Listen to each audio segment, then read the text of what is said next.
서울의 고급 아파트 단지 70대 노부부가 사는 80평짜리 집 거실은 마치 응접실처럼 정갈했습니다.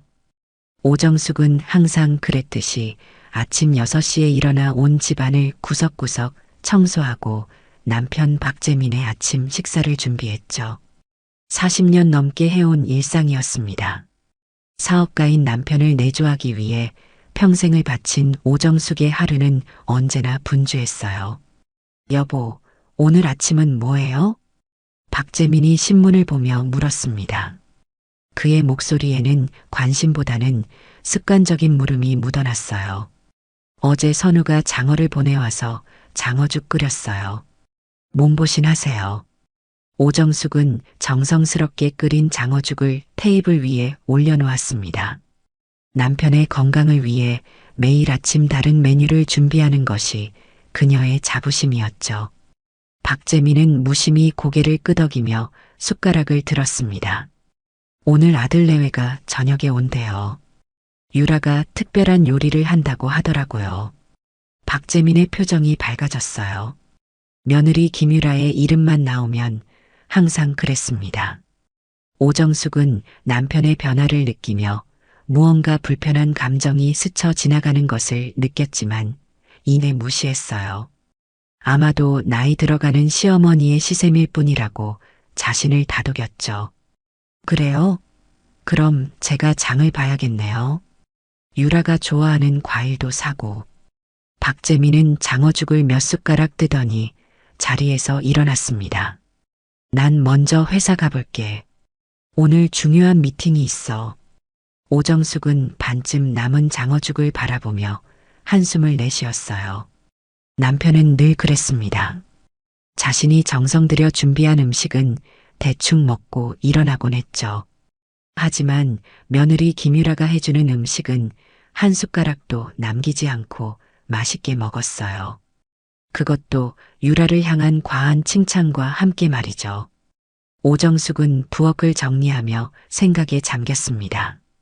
3년 전 아들 박선우가 김유라를 데리고 왔을 때가 떠올랐어요. 대학병원 간호사로 일하던 유라는 상냥한 미소와 섬세한 손길로 첫 만남부터 시부모의 마음을 사로잡았죠. 특히 박재민은 며느리에게 푹 빠져 무엇이든 다 사주겠다며 나섰습니다. 결혼 후 김유라는 더욱 적극적으로 시부모를 챙겼어요. 주말마다 찾아와 집안일을 돕고 특별한 요리를 해주며 선물도 자주 가져왔죠. 오정숙은 처음엔 며느리의 정성이 고마웠지만 점차 불편한 구석이 보이기 시작했습니다. 유라가 박재민에게 보이는 관심은 단순한 효도를 넘어서는 것 같았어요. 너무 밀착되어 있었고 때로는 지나치게 교묘한 아첨을 했습니다. 하지만 오정숙은 그런 생각이 드는 자신을 자책했어요. 나이 들어 의심이 많아진 거야. 착한 며느리를 오해하면 안 돼. 그렇게 스스로를 다독이며 지냈죠. 그날 오후 오정숙은 시장에서 장을 보고 돌아오는 길에 아들 박선우에게서 전화를 받았습니다. 어머니, 저 급한 일이 생겼어요. 유라가 오피스텔에 중요한 서류를 두고 왔는데 제가 지금 회의 중이라 못 가요.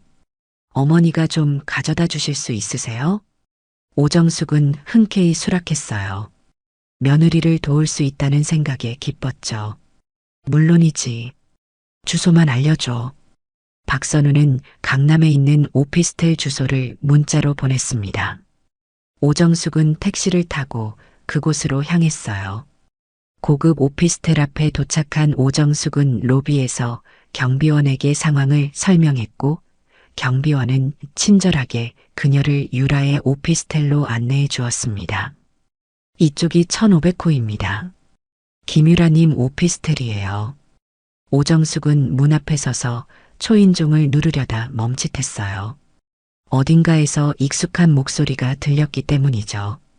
바로 그때 엘리베이터 문이 열리고 오정숙의 눈앞에 충격적인 광경이 펼쳐졌습니다.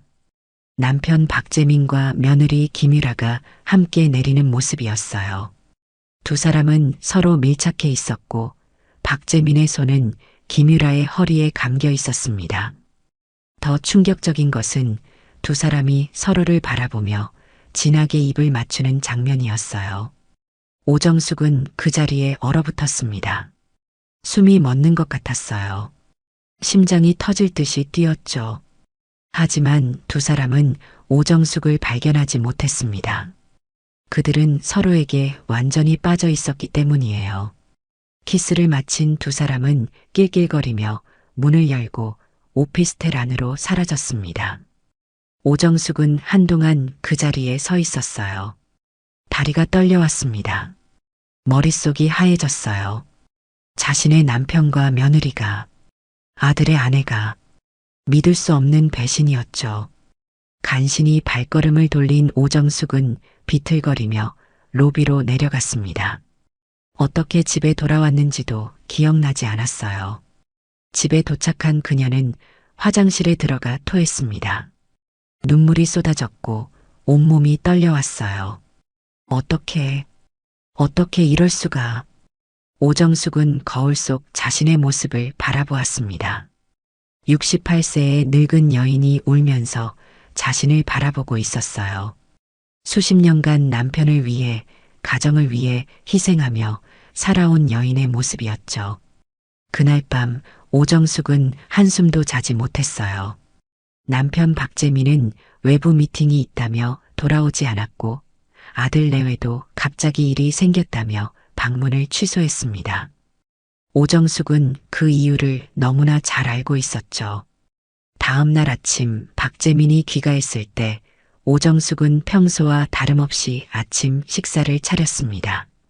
그녀의 얼굴에는 어떤 감정도 드러나지 않았어요. 어제 미팅이 길어져서 회사에서 잤어. 핸드폰 배터리가 나가서 연락도 못했네. 박재민은 태연하게 거짓말을 했습니다.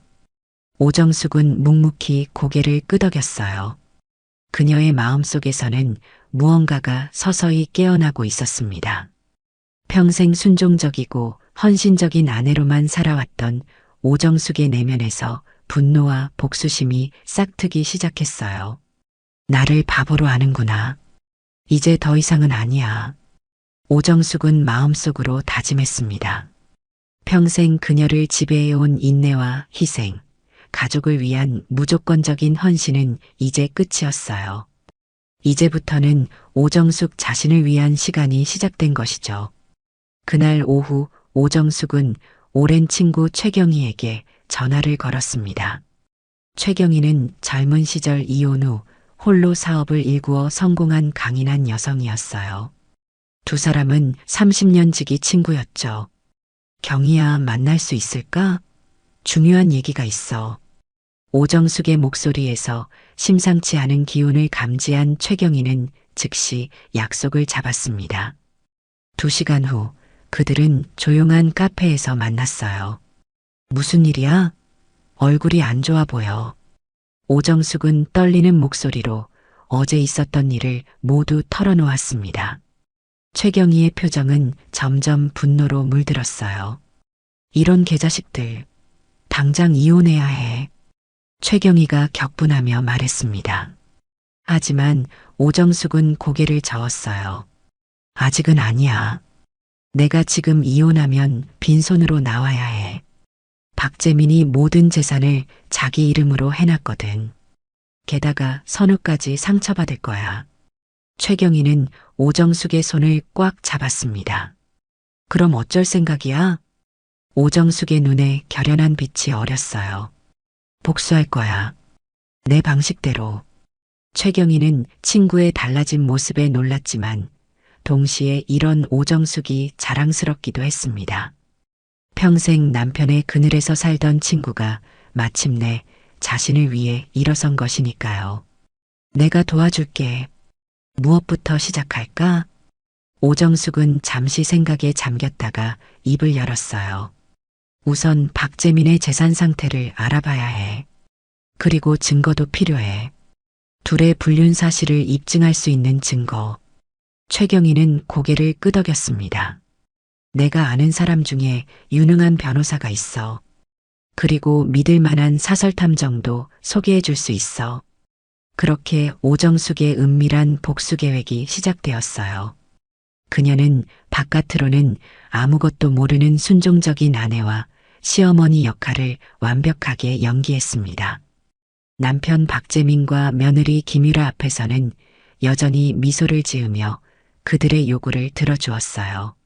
하지만 그 뒤에서는 치밀하게 계획을 세우고 있었죠. 며칠 후 오정숙은 남편의 서재를 뒤지기 시작했습니다. 박재민이 출장을 간 틈을 타 그의 서류들을 꼼꼼히 살펴봤어요. 그러다 한 서류 뭉치에서 충격적인 발견을 했죠.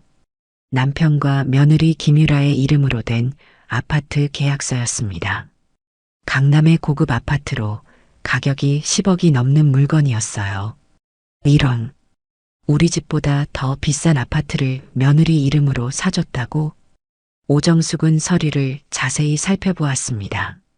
계약 날짜는 1년 전이었어요. 아들 박선우의 이름은 어디에도 없었죠. 오직 박재민과 김유라 두 사람의 이름만 공동 명의로 되어 있었습니다. 더 놀라운 것은 그 뒤에 발견한 통장이었어요. 박재민과 김유라의 공동 명의로 된 통장에는 5억 원이 넘는 돈이 입금되어 있었습니다. 또한 해외여행 영수증들도 있었는데 모두 두 사람의 이름으로 예약된 것이었어요. 오정숙은 이 모든 서류를 사진으로 찍어 최경희에게 보냈습니다. 그리고 다시 원래대로 정리해 놓았어요. 아직은 그들이 자신의 행동을 눈치채게 해서는 안 되었죠. 그 주 주말 아들 내외가 방문했을 때 오정숙은 평소와 다름없이 그들을 맞이했습니다. 김유라는 여전히 상냥한 척 시어머니를 대했고 박재민은 며느리의 모든 행동에 과하게 칭찬을 아끼지 않았어요. 오정숙은 그들의 가식적인 모습을 지켜보며 속으로 비웃었습니다. 어머니, 제가 오늘 특별히 어머니 좋아하시는 갈비찜 만들어 왔어요. 김유라가 환한 미소로 말했습니다. 오정숙은 억지로 미소를 지으며 고개를 끄덕였어요. 고마워, 유라야. 항상 우리 생각해주고. 식사 중 박재민이 갑자기 화제를 꺼냈습니다. 선우야, 이번에 회사 미국 지사에 발령 나는 거 어떻게 생각하니? 박선우는 놀란 표정으로 아버지를 쳐다보았어요. 미국 지사요? 처음 듣는데요. 박재민은 태연하게 대답했습니다. 아직 최종 결정은 아니지만 내가 너를 추천했어. 3년 정도 가서 경험 쌓고 오면 좋을 것 같아서. 물론 유라도 함께 가야지. 오정숙은 순간 숨이 멎는 것 같았어요.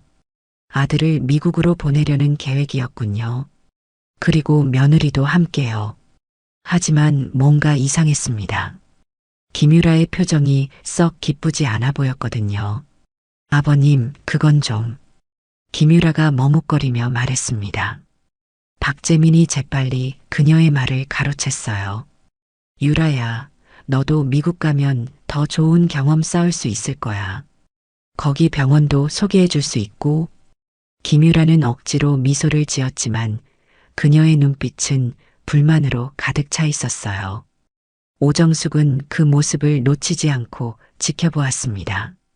아들은 미국으로 보내고 둘이서만 지내려는 계획인가 봐. 그런데 유라는 왜 저런 표정을 짓지?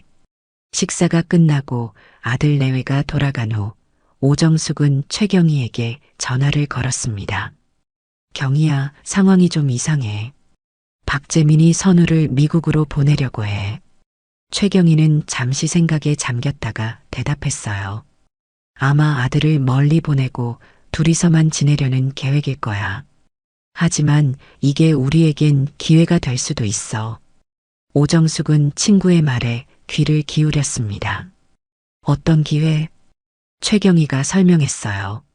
선우가 없으면 너는 더 자유롭게 증거를 모을 수 있어.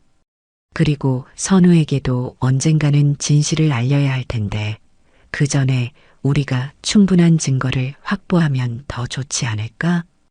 오정숙은 생각에 잠겼습니다. 아들이 받을 충격과 상처를 생각하면 가슴이 아팠지만 그가 언젠가는 진실을 알아야 한다는 것도 분명했어요. 그래, 내 말이 맞아. 하지만 미국 발령은 아직 확정된 게 아니래. 무슨 일이 있을지 지켜봐야겠어. 그로부터 일주일 후 박선우가 혼자서 어머니를 찾아왔습니다. 그의 표정은 무겁고 고민에 찬 것 같았어요. 어머니, 저 미국 발령 확정됐어요. 오정숙은 가슴이 철렁 내려앉는 느낌이 들었지만 침착하게 대응했습니다. 그래, 언제 출발하는데? 박선우는 한숨을 내쉬었어요. 한 달 후요. 그런데 유라가 안 간대요. 오정숙은 놀라움을 감추지 못했습니다. 왜? 같이 가야지. 박선우는 고개를 저었어요. 유라가 지금 병원에서 승진할 기회가 있대요. 게다가 아버지가 새로 맡긴 프로젝트도 있고, 일단 저 혼자 가고 유라는 나중에 오겠다고 해요. 오정숙은 속으로 냉소를 지었습니다. 그래서 그랬구나.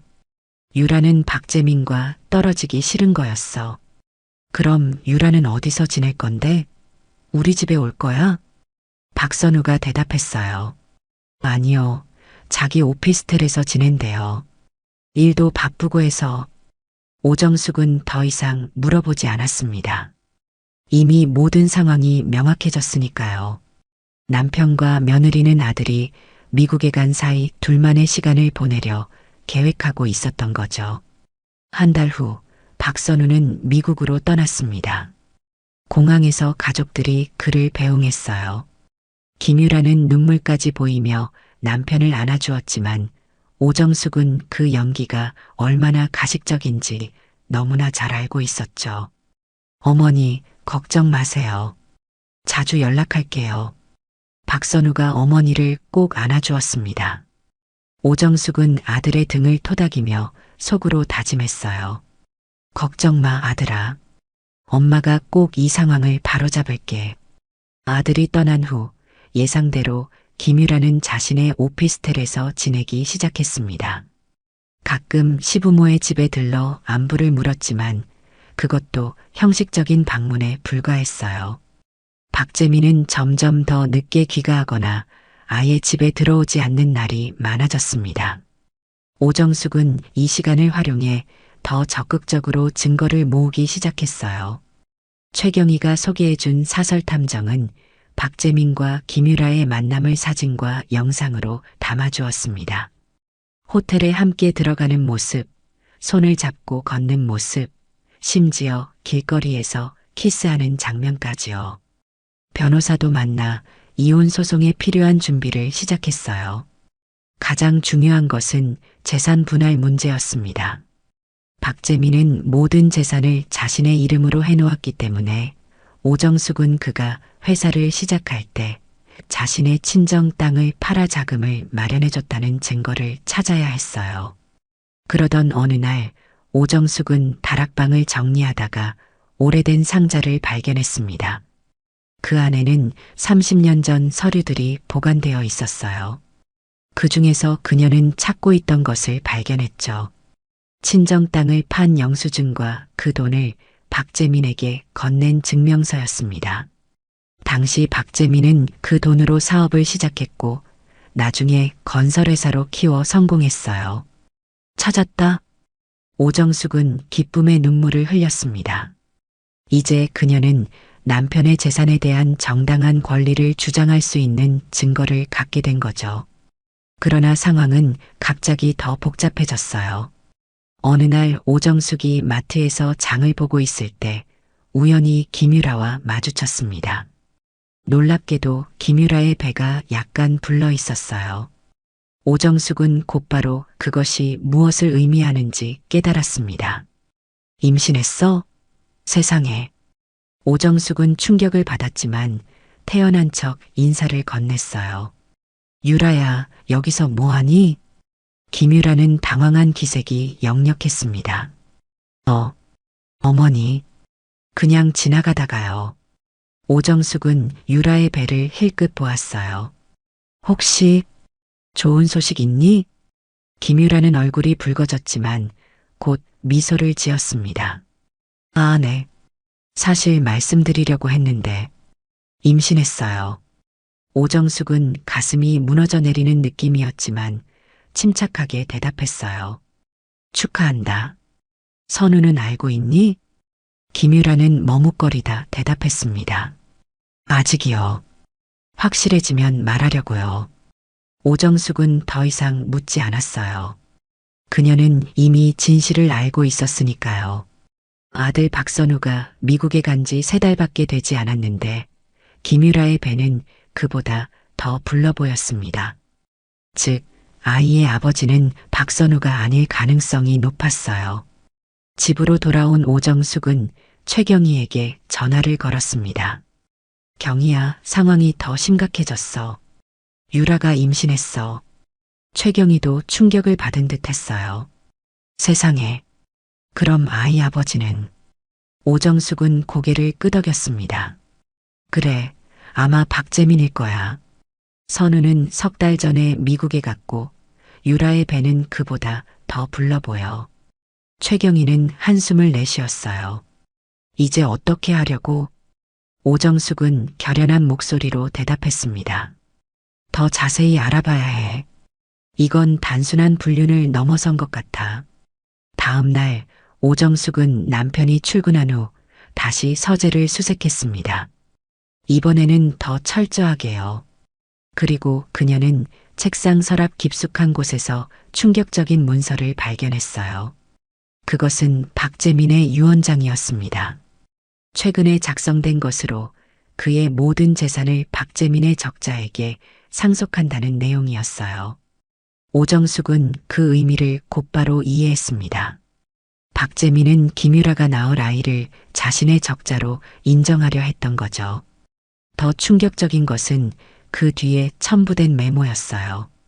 박재민은 자신의 사망 후 김유라와 그 아이에게 회사의 경영권을 넘기려 계획하고 있었습니다.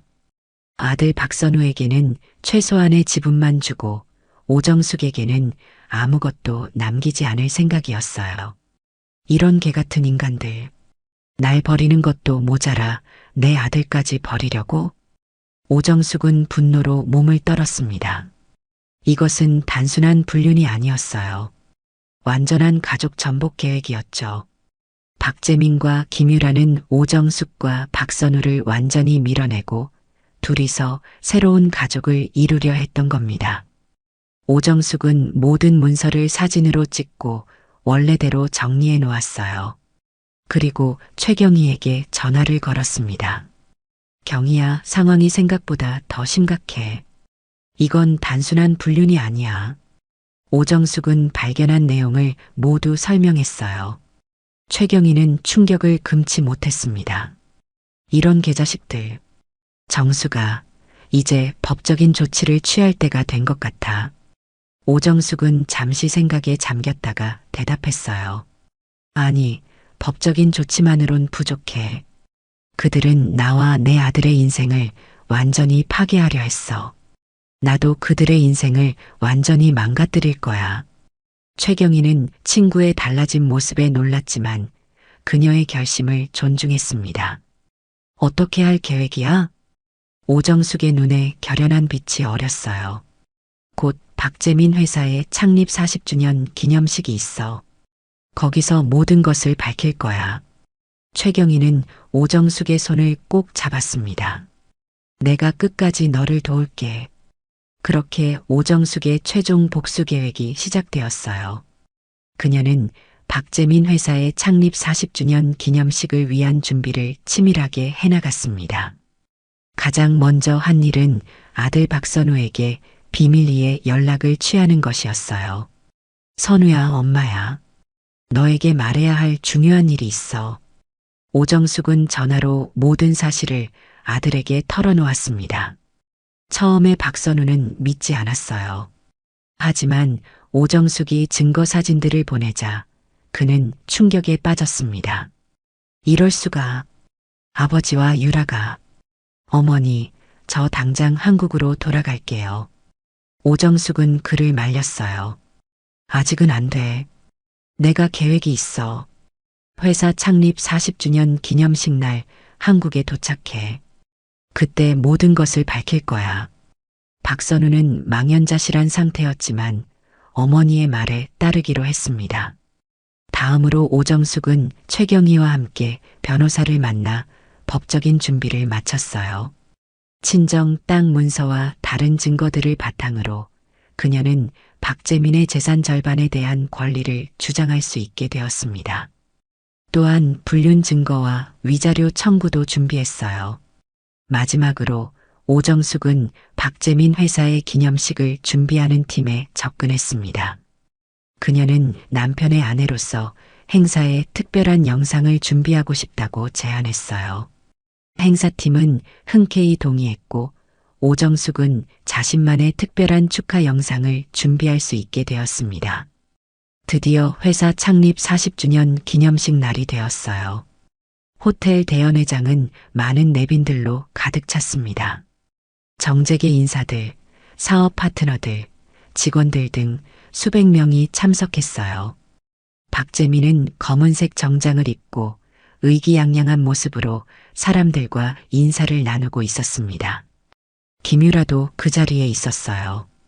그녀는 우아한 드레스를 입고 있었지만 살짝 불러온 배를 감추기 위해 노력하는 모습이었습니다. 오정숙은 조용히 그들을 지켜보았어요. 그녀는 평소보다 더 정성 들여 화장을 하고 우아한 한복을 입었습니다. 행사가 시작되고 박재민이 단상에 올라 연설을 시작했어요. 내빈 여러분, 오늘 우리 박건설 창립 40주년을 함께 축하해 주셔서 감사합니다. 40년 전 저는 아무것도 없는 청년이었습니다. 하지만 열정과 노력으로 오늘의 박건설을 일구어냈습니다. 오정숙은 그 말을 들으며 코웃음을 쳤어요. 내 열정과 노력? 내 친정 땅 팔아 마련한 돈으로 시작한 사업이지. 박재민의 연설이 계속되었습니다. 오늘 이 자리에 특별한 사람을 소개하고 싶습니다. 우리 회사의 미래를 함께 이끌어갈 재능 있는 젊은이죠. 김유라 씨, 앞으로 나와주시겠습니까? 회장 안에 놀라움의 물결이 일었어요. 모두가 김유라가 박재민의 며느리라는 것을 알고 있었기 때문이죠. 김유라는 우아한 미소를 지으며 단상으로 올라갔습니다. 김유라 씨는 앞으로 우리 회사의 특별 프로젝트를 맡게 될 것입니다. 그녀의 재능과 열정은 우리 회사에 새로운 바람을 불어넣을 것이라 확신합니다. 박재민이 김유라의 손을 잡자 회장 안에서 박수 소리가 터져 나왔어요. 그때 오정숙이 조용히 자리에서 일어나 행사 스태프에게 다가갔습니다. 이제 제 영상을 틀어주세요. 스태프는 고개를 끄덕이고 영상 장비를 조작했어요. 갑자기 대형 스크린에 화면이 바뀌었습니다. 박재민과 김유라가 호텔에 들어가는 장면, 함께 식사하는 장면, 키스하는 장면이 차례로 나타났어요. 그리고 마지막으로 김유라의 오피스텔 앞에서 두 사람이 진하게 키스하는 장면이 크게 비춰졌습니다. 회장 안이 순식간에 얼어붙었어요. 모두가 충격에 빠져 스크린을 바라보고 있었습니다. 박재민은 얼굴이 하얗게 변해 말을 잃었고 김유라는 그 자리에 주저앉을 것 같은 모습이었어요. 그때 오정숙이 천천히 단상으로 걸어 올라갔습니다.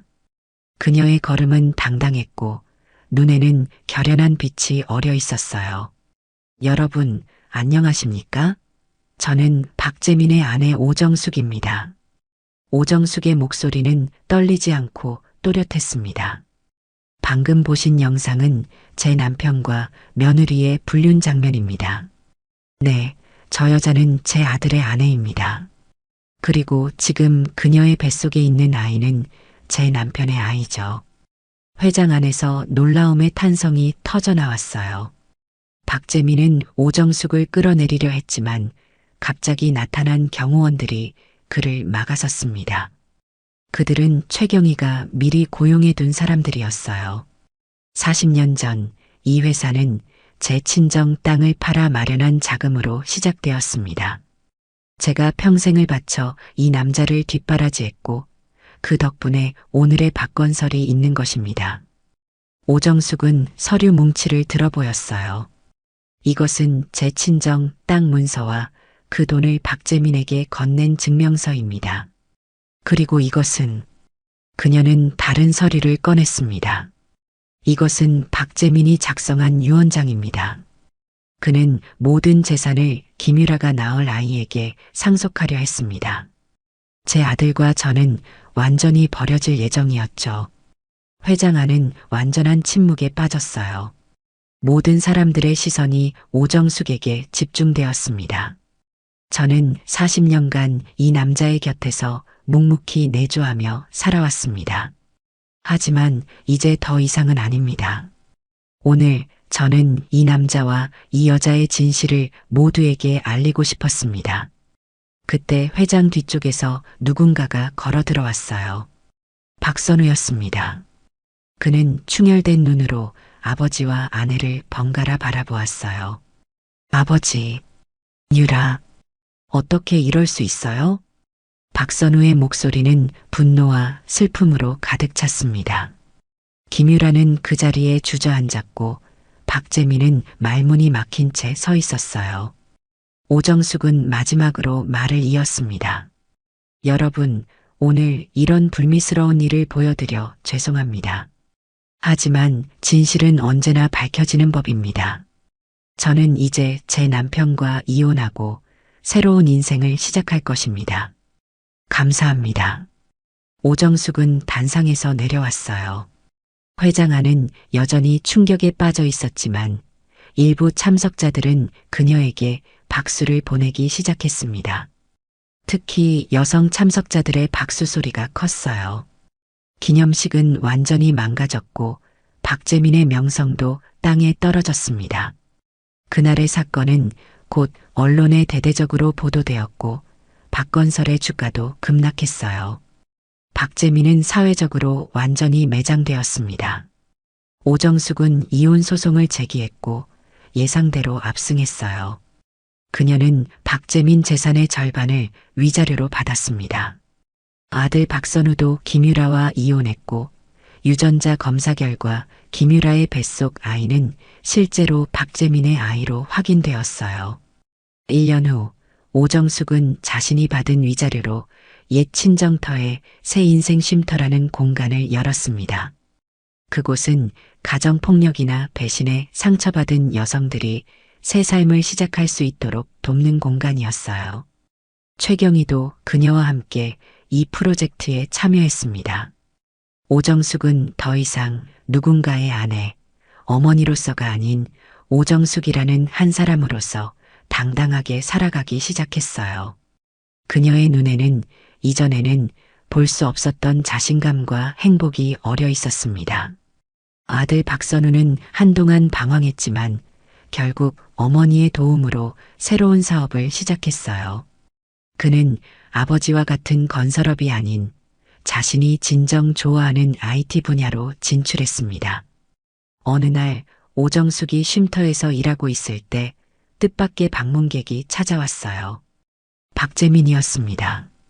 그는 많이 초라해진 모습으로 오정숙 앞에 서 있었어요. 들어와도 되겠소? 오정숙은 차분하게 그를 바라보았습니다. 무슨 일이지요? 박재민은 쓸쓸한 미소를 지었어요. 그냥 잘 지내나 싶어서 왔소. 회사는 망했고 유라는 돈만 챙겨서 떠났소. 이제 나는 혼자요. 오정숙은 그의 말에 아무런 동정심도 느끼지 않았습니다. 그저 평온한 마음으로 대답했어요. 그렇군요. 자신이 뿌린 씨앗의 열매를 거두시는 거네요. 박재민은 고개를 숙였습니다. 미안하오. 모든 것이 내 잘못이었소. 오정숙은 잠시 생각에 잠겼다가 말했어요. 이제 와서 사과해도 과거는 돌이킬 수 없어요. 하지만 당신도 새 삶을 시작할 수 있을 거예요. 모두가 그럴 자격이 있으니까요. 박재민은 고개를 들어 오정숙을 바라보았습니다. 그의 눈에는 후회와 존경심이 섞여 있었어요. 당신은 정말 대단한 여자요. 내가 그걸 너무 늦게 깨달았소. 오정숙은 미소를 지었습니다. 늦게라도 깨달으셨으니 다행이네요. 이제 가보세요. 저는 할 일이 많아요. 박재민은 천천히 고개를 끄덕이고 발걸음을 돌렸어요. 오정숙은 그의 뒷모습을 바라보며 생각했습니다. 이제 정말 끝이구나. 나는 이제 자유롭다. 그날 저녁 오정숙은 쉼터 옥상에서 최경희와 함께 석양을 바라보고 있었어요. 오늘 박재민이 찾아왔더라. 최경희는 놀란 표정을 지었습니다. 정말? 뭐라고 하던? 오정숙은 미소를 지었어요. 사과하더라. 이제 혼자가 되었다고. 최경희는 고개를 끄덕였습니다. 자업자득이지. 근데 너는 어떤 기분이었어? 오정숙은 잠시 생각에 잠겼다가 대답했어요. 놀랍게도 아무 감정도 없더라. 미움도, 분노도, 동정심도. 그저 평온함만 있었어. 최경희는 오정숙의 손을 꼭 잡았습니다. 그게 진정한 자유야. 축하해, 정숙아. 두 여인은 붉게 물든 하늘을 바라보며 미소 지었어요. 오정숙의 얼굴은 그 어느 때보다 평화로웠습니다. 68살에 찾은 자신만의 인생. 그녀는 이제야 진정한 오정숙으로 살아가고 있었어요. 쉼터 아래에서는 새로 온 여성들이 함께 저녁 식사를 준비하는 소리가 들려왔습니다. 그들도 오정숙처럼 아픔을 딛고 새 삶을 시작하려는 여성들이었어요. 오정숙은 그들을 돕는 일이 자신의 진정한 소명임을 느꼈습니다. 석양이 완전히 지고 별들이 하나둘 빛나기 시작했어요. 오정숙은 깊은 숨을 들이마셨습니다. 이제 그녀 앞에는 무한한 가능성이 펼쳐져 있었어요. 더 이상 누군가의 그림자가 아닌 온전한 자신으로 살아갈 수 있는 자유. 그것이야말로 그녀가 얻은 가장 큰 승리였습니다. 자, 이제 내려가자. 오늘 저녁은 내가 특별히 요리를 가르쳐 주기로 했어. 오정숙이 일어서며 말했습니다. 최경희도 따라 일어났어요. 좋아. 너의 된장찌개는 정말 최고니까. 두 사람은 웃으며 계단을 내려갔습니다. 오정숙의 발걸음은 가볍고 자신감에 차 있었어요. 그녀의 인생 이야기는 이제 막 시작되고 있었습니다. 서울 강남의 어느 고급 빌라 단지, 햇살이 쏟아지는 화창한 5월의 아침이었습니다. 박정숙은 새벽부터 눈을 뜨고 바쁘게 움직이고 있었죠. 주방에서는 맛있는 된장찌개 냄새가 온 집안을 채우고 있었습니다. 팔순을 바라보는 나이에도 박정숙의 손놀림은 여전히 정확하고 빨랐어요. 수십 년간 이어온 아침 식사 준비는 이제 그녀 몸의 일부가 된 듯했습니다. 강민 씨, 아침 드세요. 박정숙이 조심스럽게 침실 문을 열었습니다. 이강민은 여전히 잠에 취해 있었어요. 71세의 나이에도 그의 얼굴은 학자다운 기품이 느껴졌습니다. 서울대 경제학과 교수로 30년을 재직하고 명예롭게 은퇴한 이강민은 여전히 여러 대학과 기업에서 초청, 강연을 할 정도로 활발한 활동을 이어가고 있었죠. 아, 벌써 아침이에요? 이강민이 부스스 눈을 뜨며 말했습니다. 박정숙은 미소를 지으며 창문의 커튼을 활짝 열었어요. 오늘은 일찍 일어나셔야죠. 칠순 파티 준비해야 하잖아요. 이강민의 칠순 잔치는 한 달 전부터 박정숙의 모든 에너지를 쏟아붓는 프로젝트였습니다. 대학 동료들, 제자들, 친척들, 그리고 각계 유명 인사들까지 초대한 대규모 행사였어요. 박정숙에게 이 잔치는 단순한 생일 파티가 아니었습니다. 자신의 인생을 바쳐 뒷바라지한 남편이 세상의 인정을 받는 모습을 보는 것, 그것이 그녀의 작은 행복이자 보람이었죠. 아침 식사 테이블에서 이강민은 신문을 보며 가끔 중요한 기사를 박정숙에게 말해주었습니다. 언제나 그랬듯 박정숙은 고개를 끄덕이며 귀 기울여 들었어요. 오늘 아들이랑 며느리 몇 시에 와요? 지훈이가 아침에 연락 왔는데 회사 일 끝나고 유리랑 같이 오후 2시쯤 온대요. 파티장 세팅도 도와준대요. 박정숙의 눈이 환하게 빛났습니다. 대기업 부장으로 일하는 아들 이지훈과 아들의 아내 최유리는 바쁜 일정에도 불구하고 늘 부모님 행사에 적극적으로 참여했어요. 특히 최유리는 시부모님 앞에서 완벽한 며느리 역할을 해내는 사람이었습니다. 며느리가 어제 전화해서 파티 드레스도 골라주겠다고 했어요. 참 며느리 복은 타고났네요, 우리가. 이강민은 미소를 지으며 고개를 끄덕였습니다.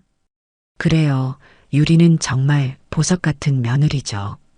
식사를 마친 후 박정숙은 서둘러 설거지를 하고 옷을 갈아입었어요. 오늘은 미용실 예약이 있었습니다. 78세의 나이에도 박정숙은 자신의 외모에 신경 쓰는 것을 게을리하지 않았어요. 남편의 칠순 잔치에서 초라해 보이고 싶지 않았거든요. 미용실에서 머리를 하는 동안 박정숙은 자신의 인생을 돌아보았습니다. 23세 나이에 서울대 대학원생이었던 이강민과 결혼해 평생을 그의 학업과 경력을 뒷바라지하는데 헌신했어요. 남편이 박사학위를 따기 위해 미국 유학길에 오를 때도 영어 한마디 제대로 못하면서 낯선 땅에서 아르바이트를 하며 생활비를 벌었습니다. 그 시절 어린 아들 이지훈을 키우며 학비를 마련하기 위해 밤낮 없이 일했던 기억이 생생했어요. 사모님, 머리 정말 예쁘게 나왔어요. 오늘 파티에서 제일 빛나실 거예요. 미용사의 말에 박정숙은 쑥스러운 미소를 지었습니다. 거울 속 자신의 모습이 만족스러웠어요. 오늘만큼은 교수의 아내가 아닌 박정숙으로 빛나고 싶었습니다. 집으로 돌아오는 길 꽃집에 들러 테이블 장식용 꽃을 샀어요. 현관문을 열자 예상치 못한 목소리가 들렸습니다. 유리야, 내가 널 얼마나 사랑하는지 알지? 박정숙은 남편의 목소리를 듣고 잠시 걸음을 멈췄어요. 분명 며느리 최유리와 남편 이강민의 대화였습니다. 평소라면 자연스럽게 안으로 들어갔겠지만 왠지 모를 직감이 그녀의 발걸음을 붙잡았어요. 강민 씨도 저를 사랑하시죠? 얼마나요? 박정숙의 심장이 빠르게 뛰기 시작했습니다. 강민 씨라고? 며느리가 시아버지를 이름으로 부르다니 귀를 의심했어요. 내 전부만큼, 내 인생에 남은 모든 것을 내게 주고 싶어. 이강민의 목소리는 박정숙이 결혼 초기에 들었던 그 달콤한 속삭임과 똑같았습니다. 숨이 막혔어요. 박정숙은 조용히 현관문을 닫고 밖으로 나왔습니다. 다리에 힘이 풀려 아파트 복도 벽에 기대어 섰어요. 내가 잘못 들은 거야. 그럴 리가 없어. 잠시 후 마음을 다잡은 박정숙은 크게 현관문을 열며 들어섰습니다. 다녀왔습니다. 거실에는 이강민 혼자 신문을 보고 있었어요. 최유리의 모습은 보이지 않았습니다. 아, 다녀왔어요? 머리 참 예쁘게 했네요. 이강민은 평소와 다름없는 모습이었습니다. 박정숙은 혼란스러웠어요. 방금 들은 대화가 환청이었을까요? 유리는요? 방금 화장실에 갔어요. 좀 일찍 와서 파티 준비 돕고 있었어요. 그때 화장실에서 나온 최유리가 환한 미소를 지으며 다가왔습니다. 어머님, 머리 정말 예쁘게 하셨네요. 역시 미리 미용실 예약해드린 보람이 있어요. 최유리는 30대 후반의 나이에도 여전히 아름다운 여성이었습니다. 명문대 출신의 대기업 마케팅 부서에서 일하다 이지훈을 만나 결혼한 완벽한 며느리였어요. 박정숙은 며느리의 얼굴을 유심히 살폈습니다. 방금 전 들었던 수상한 대화의 흔적은 찾을 수 없었어요. 고마워, 유리야. 덕분에 기분 좋게 머리했어. 박정숙은 미소로 답했지만 가슴 한편에는 불안감이 자리 잡았습니다. 오해였을까요? 아니면 오후가 되자 파티 준비가 본격적으로 시작되었어요. 이지훈도 퇴근 후 서둘러 도착했습니다. 40세의 나이에 대기업 부장으로 성공한 아들을 보며 박정숙은 가슴이 뿌듯했어요. 이지훈은 어릴 적부터 아버지를 존경하고 닮고 싶어 했습니다. 이강민의 학문적 성취를 이어받아 경영학으로 박사학위까지 취득했죠. 어머니, 너무 무리하지 마세요. 저희가 다 할게요. 이지훈이 박정숙의 손에서 무거운 꽃병을 받아들며 말했습니다. 박정숙은 미소 지었어요. 효자 아들과 며느리, 존경받는 남편. 누가 봐도 부러워할 완벽한 가족이었습니다. 저녁 6시 호텔 연회장은 축하객들로 가득 찼어요. 교수 시절 제자들, 학계의 동료들, 친척들까지 300명이 넘는 사람들이 이강민의 칠순을 축하하기 위해 모였습니다. 박정숙은 남편 옆에서 손님들을 맞이하며 뿌듯함을 느꼈어요. 정숙 씨, 정말 대단해요. 이렇게 성대한 파티를 준비하다니. 이강민의 대학 동료 부인이 감탄하며 말했습니다. 박정숙은 겸손하게 미소 지었어요. 별거 아니에요. 강민 씨 인생에서 중요한 날인데 제가 당연히 해야죠. 파티가 무르익을 무렵 축하 영상 상영 시간이 되었습니다. 이지훈이 준비한 영상이었어요. 스크린에는 이강민의 유년 시절부터 대학 교수 시절, 그리고 현재까지의 모습이 음악과 함께 흘러나왔습니다. 박정숙도 몇 장면 등장했지만 대부분 남편의 성취와 명예로운 순간들을 담은 영상이었어요. 영상이 끝나고 박수 소리가 연회장을 가득 채웠습니다. 이강민은 감격스러운 표정으로 단상에 올라 소감을 말했어요. 오늘 이렇게 많은 분들이 와주셔서 정말 감사합니다. 제 인생의 이 모든 성취는 혼자의 힘으로 이룬 것이 아닙니다. 항상 곁에서 저를 지지해준 아내 정숙, 자랑스러운 아들 지훈, 그리고 이강민의 시선이 최유리에게 향했습니다. 그 눈빛에 박정숙은 이상한 느낌을 받았어요. 그것은 단순한 감사의 눈빛이 아니었습니다. 사랑하는 며느리 유리까지 우리 가족이 있었기에 가능했습니다. 박수 소리 속에서 박정숙은 혼란스러운 감정을 느꼈습니다. 남편의 말에는 진심이 묻어 있었지만 왠지 모를 위화감이 느껴졌어요. 파티가 마무리될 무렵 박정숙은 화장실에 다녀오기 위해 자리를 비웠습니다. 돌아오는 길에 복도 코너를 돌다가 우연히 최유리의 목소리를 들었어요. 조금만 참아요. 곧 모든 게 우리 것이 될 거예요. 박정숙은 발걸음을 멈추고 벽 뒤에 숨었습니다. 최유리와 대화하는 사람이 누구인지 확인하고 싶었어요. 정숙이가 이런 파티까지 열어주니 더 미안하네. 이강민의 목소리였습니다. 박정숙의 심장이 멎는 것 같았어요. 마음 약해지면 안 돼요. 우리 계획대로만 하면 돼요. 재단 설립되면 모든 재산이 거기로 들어가고 그 다음엔. 말을 마친 최유리는 이강민에게 다가가 그의 입술에 입맞춤을 했습니다. 박정숙은 자신의 눈을 의심했어요. 현실이라고는 믿기지 않았습니다. 여기서 이러면 안 돼. 누가 볼지 몰라. 이강민이 주변을 살피며 말했습니다. 그때 박정숙은 실수로 가방을 떨어뜨렸어요. 소리를 들은 두 사람은 깜짝 놀라 돌아봤습니다. 어머님, 최유리의 얼굴이 창백해졌어요. 이강민도 당황한 기색이 역력했습니다. 박정숙은 아무 말도 할 수 없었어요. 다리에 힘이 풀려 그 자리에 주저앉을 뻔했지만 간신히 자신을 지탱했습니다. 정숙아, 이건 내가 오해하는 거야. 이강민이 다가오며 말했어요. 박정숙은 고개를 저으며 뒷걸음질 쳤습니다.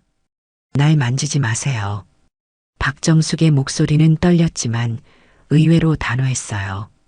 최유리는 재빨리 상황을 수습하려 했습니다. 어머님, 오해세요. 시아버님이 갑자기 어지러워하셔서 제가 부축하려던 참이었어요.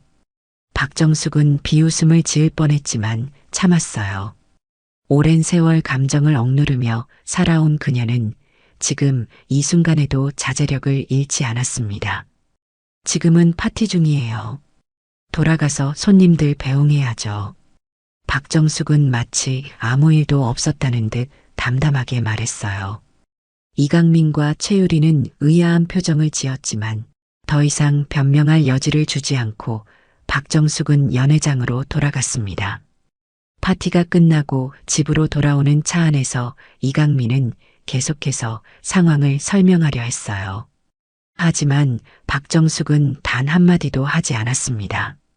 그녀의 머릿속은 이미 다른 생각으로 가득 차 있었어요. 집에 도착해서도 박정숙은 평소와 다름없이 행동했습니다. 옷을 갈아입고 화장을 지우고 침대에 누웠어요. 이강민이 불안한 듯 그녀의 반응을 살폈지만 박정숙은 무심한 표정을 유지했습니다. 정수가 아까 그건 정말 피곤해요. 내일 얘기해요. 박정숙은 등을 돌려 누웠어요. 이강민은 더 이상 말을 꺼내지 못했습니다. 불이 꺼진 어둠 속에서 박정숙의 눈에서는 뜨거운 눈물이 흘러내렸어요. 50년의 결혼 생활, 그녀가 바친 인생의 모든 순간이 한순간에 무너져 내렸습니다. 어떻게 이럴 수 있지? 내 며느리와 우리 아들의 아내와. 박정숙은 베개에 얼굴을 파묻고 소리 없이 흐느꼈어요. 그러나 슬픔도 잠시 그녀의 마음속에 차갑고 단단한 무언가가 자라나기 시작했습니다. 수십 년간 희생하며 살아온 그녀의 인생이 이렇게 배신으로 끝날 수는 없었어요. 아니야, 이대로 무너질 순 없어. 내 인생을 돌려받아야 해. 박정숙은 눈물을 닦아내며 결심했습니다. 이제는 자신을 위한 삶을 살 시간이었어요. 다음 날 아침, 박정숙은 평소와 같이 일찍 일어나 아침 식사를 준비했습니다. 이강민은 조심스럽게 그녀의 얼굴을 살폈어요. 어제의 일에 대한 언급을 피하고 싶은 듯 했습니다. 오늘 저녁에 지훈이네 오기로 했지? 박정숙이 마치 아무 일도 없었다는 듯 물었어요. 이강민은 의아한 표정을 지었지만 고개를 끄덕였습니다. 그래요. 파티 후 인사차 온대요. 그럼 특별히 맛있는 거 해야겠네요. 박정숙은 미소 지었지만 그 눈빛은 차갑게 빛났어요. 이강민은 아내의 반응에 혼란스러워 보였지만 더 이상 질문하지 않았습니다. 그날 저녁 이지훈과 최유리가 저녁 식사를 위해 찾아왔어요. 최유리는 평소보다 조금 긴장한 듯 했지만 여전히 완벽한 며느리 역할을 연기했습니다. 어머님, 어제 파티 정말 근사했어요. 시아버님의 명성에 걸맞은 행사였어요. 박정숙은 미소로 답했어요. 그녀의 눈은 최유리의 모든 행동을 유심히 관찰하고 있었습니다. 식사 중에 이강민과 최유리가 나누는 시선, 의도적인 손 접촉, 모든 것이 이제는 명확하게 보였어요. 지훈아, 요즘 회사는 어때? 박정숙이 아들에게 물었습니다. 이지훈은 평소처럼 회사 이야기를 했어요. 그의 표정에서는 어떤 불안이나 의심도 찾아볼 수 없었습니다. 설마 지훈이도 알고 있는 걸까? 박정숙은 가슴이 조여오는 의심을 떨쳐냈어요. 아들만큼은 이 더러운 일에 연루되어 있지 않기를 바랐습니다. 식사가 끝나고 이지훈이 거실에서 아버지와 대화하는 동안 박정숙은 부엌에서 설거지를 하고 있었어요. 최유리가 도와주겠다며 다가왔습니다. 어머님, 제가 할게요. 괜찮아, 유리야. 넌 거실에 가서 앉아. 박정숙의 차가운 목소리에 최유리는 잠시 머뭇거렸어요. 어머님, 어제 일은 무슨 일?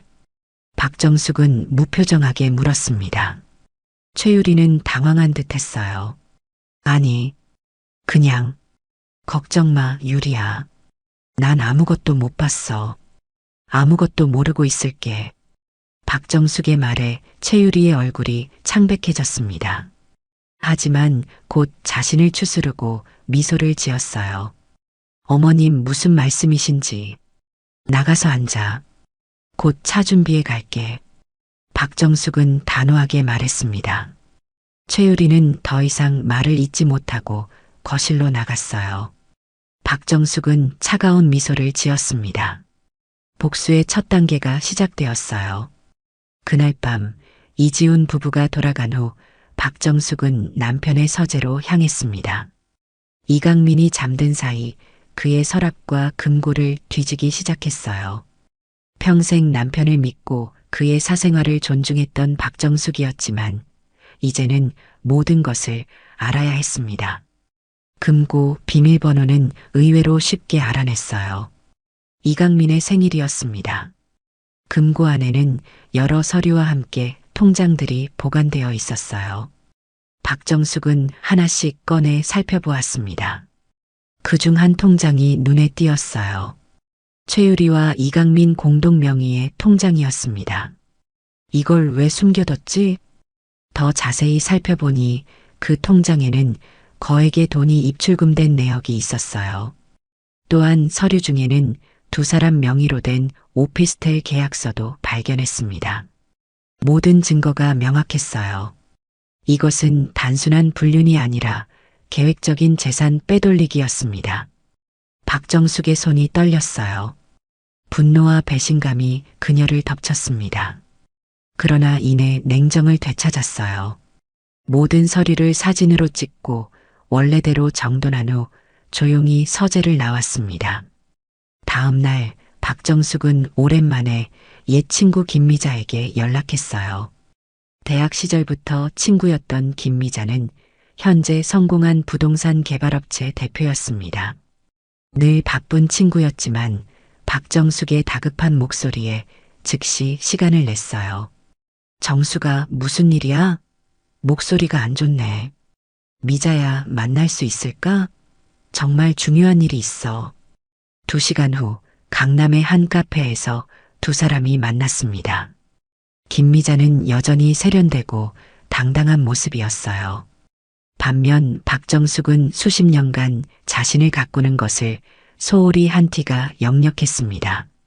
자, 이제 말해봐. 무슨 일인데 그렇게 급하게 나를 찾아? 박정숙은 어디서부터 말해야 할지 망설였어요. 그동안 완벽해 보였던 자신의 가정사를 드러내는 것이 부끄러웠습니다. 하지만 더 이상 혼자 감당할 수 없었어요. 우리 남편이 며느리와 박정숙은 말을 잇지 못하고 눈물을 흘렸습니다. 김미자는 즉시 상황을 파악했어요. 세상에, 정수가 어떻게 해야 할지 모르겠어, 미자야. 내가 평생 바친 모든 것이. 김미자는 박정숙의 손을 꼭 잡았습니다. 그녀의 눈빛은 단호했어요. 이봐, 정수가.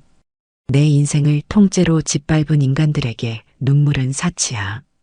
내가 지금 해야 할 일은 복수야. 그들이 가진 모든 걸 빼앗아 내 인생을 찾아와야 해.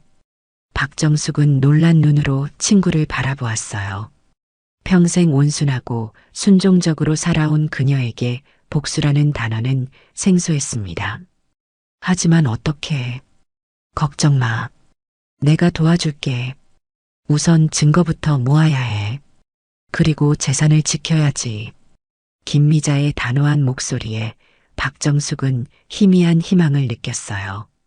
친구의 조언대로 그녀는 복수를 위한 첫걸음을 내딛기 시작했습니다.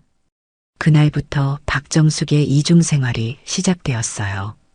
겉으로는 아무것도 모르는 순종적인 아내 역할을 이어갔지만 내면에서는 치밀한 계획을 세우고 있었습니다. 김미자가 소개해준 변호사를 만나 법적 자문을 받았고 이강민 몰래 별도의 통장을 개설해 조금씩 돈을 모으기 시작했어요. 한 달이 지났습니다. 이강민은 박정숙이 그날의 일을 잊었다고 생각하는 듯 더욱 대담해졌어요. 집에 최유리를 더 자주 초대했고 박정숙이 자리를 비울 때면 두 사람은 더욱 가까워졌습니다. 박정숙은 모든 것을 지켜보며 증거를 모았어요. 녹음기를 숨겨두고 몰래 사진을 찍고 통화 내역을 확인했습니다. 어느 날 아침 이강민이 중요한 발표를 했어요. 정수가 나 재단 설립하려고 해. 평생 모은 재산을 사회에 환원하는 거지. 박정숙은 의아했습니다. 남편이 갑자기 왜 이런 결정을 했는지 궁금했어요. 재단이요? 어떤 재단인데요? 교육재단이야. 가난한 학생들 장학금도 주고 연구 지원도 하고 내 이름을 딴 재단이 될 거야. 박정숙은 고개를 끄덕였지만 속으로는 의심이 커졌어요. 이것이 이강민과 최유리가 말했던 계획의 일부인지 확인해야 했습니다. 좋은 생각이네요. 그런데 재산을 다 재단에 넣으면 우리는 어떻게 살아요? 걱정 마. 우리 생활에 필요한 건 남겨둘 거야. 그리고 지훈이가 재단 이사로 참여할 거고.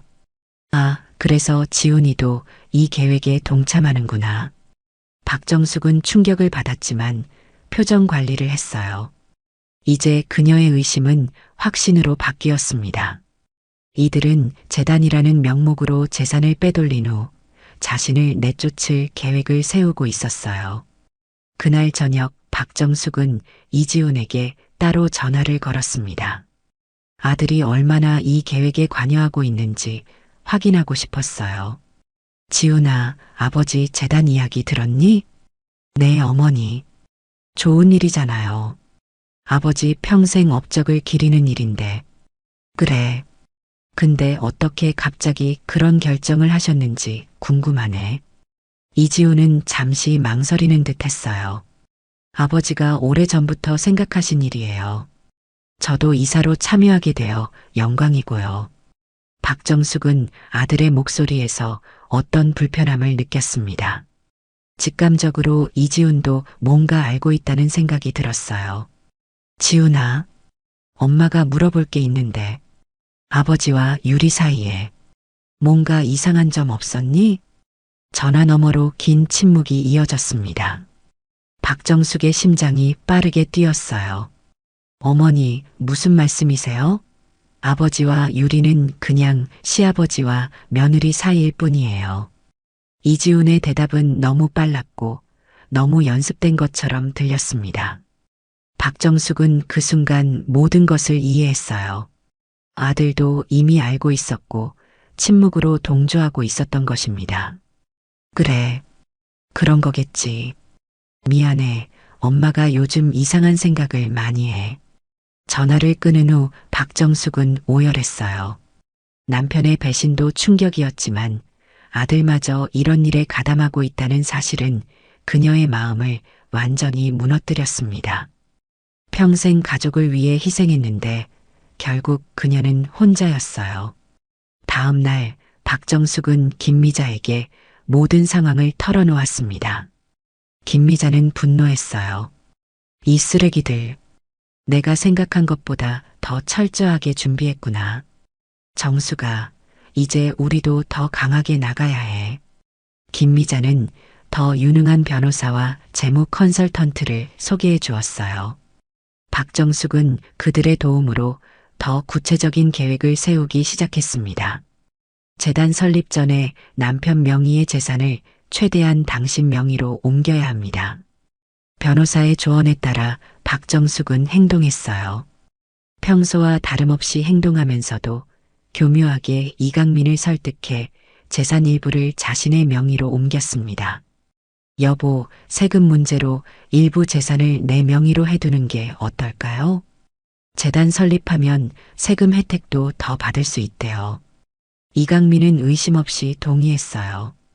박정숙이 그런 문제에 관심을 가진 적이 없었기 때문에 오히려 의심하지 않았던 것 같았습니다. 한 달 동안 박정숙은 진명에 토지, 예금 등 상당한 재산을 자신의 명의로 옮겼어요. 이강민은 재단 설립에 들떠 이런 변화를 크게 신경 쓰지 않았습니다. 그러던 어느 날 이지훈의 노트북을 빌리게 된 박정숙은 우연히 충격적인 이메일을 발견했어요. 아들과 아버지가 주고받은 메일이었습니다. 아버지, 재단 설립 후 어머니 문제는 어떻게 하실 건가요? 유리가 걱정하고 있습니다. 이강민의 답장은 더 충격적이었어요. 걱정 마라. 재단이 설립되면 모든 재산은 보호받게 된다. 정수기에게는 적당한 생활비만 주면 될 것이다. 내가 재단 이사장이 되면 모든 것이 내 통제하에 들어올 테니. 박정숙은 눈앞이 캄캄해졌습니다. 자신의 아들이, 자신이 그토록 사랑하고 헌신했던 아들이 이런 계획에 가담하고 있다니. 배신감과 분노가 그녀를 덮쳤어요. 이제 그만이야. 더 이상 참을 수 없어. 박정숙은 그 이메일들을 모두 복사해 저장했습니다. 이제 그녀에게는 완벽한 증거가 있었어요. 남편과 며느리의 불륜, 아들의 배신, 그리고 그들의 계획까지. 그날 밤 박정숙은 김미자에게 전화했어요. 미자야, 이제 모든 증거를 다 모았어. 행동에 나설 시간이야. 좋아, 정수가. 이제 우린 확실하게 한 방 날려야 해. 내가 그동안 당한 모든 것에 대한 복수야. 두 사람은 완벽한 계획을 세웠습니다. 재단 설립 기념 파티가 열리는 날 모든 것을 폭로하기로 했어요. 그때까지 박정숙은 평소와 다름없이 행동하며 더 많은 증거를 모았습니다. 이강민과 최유리는 점점 더 대담해졌어요. 박정숙이 외출했다고 생각한 날 두 사람은 집에서 만났습니다. 박정숙은 미리 설치해둔 카메라로 그들의 모든 행동을 녹화했어요. 증거는 점점 더 확실해졌습니다.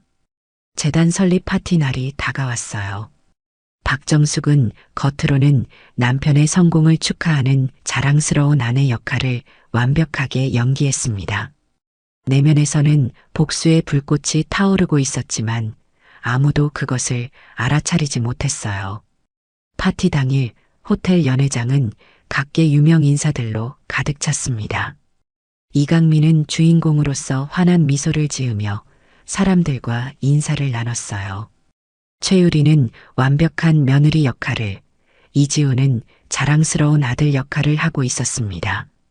박정숙도 미소 지으며 손님들을 맞이했어요.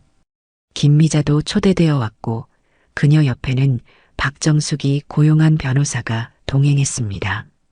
모든 준비 끝났어? 김미자가 작은 목소리로 물었어요. 박정숙은 고개를 끄덕였습니다. 완벽하게. 파티의 하이라이트는 이강민의 재단 설립 선언과 이지훈의 이사장 취임 발표였어요. 모든 것이 계획대로 진행되고 있었습니다. 이강민이 단상에 올라 연설을 시작했어요. 오늘 이 자리에 와주신 모든 분들께 감사드립니다. 제 평생의 꿈이었던 교육재단을 설립하게 되어 감격스럽습니다.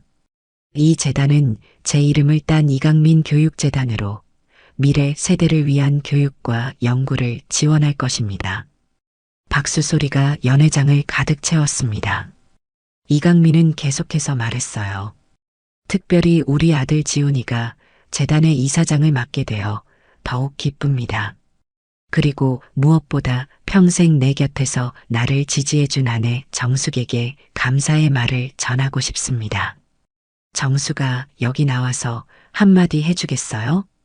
이강민의 말에 사람들은 박정숙을 향해 박수를 쳤어요. 박정숙은 천천히 자리에서 일어나 단상으로 향했습니다.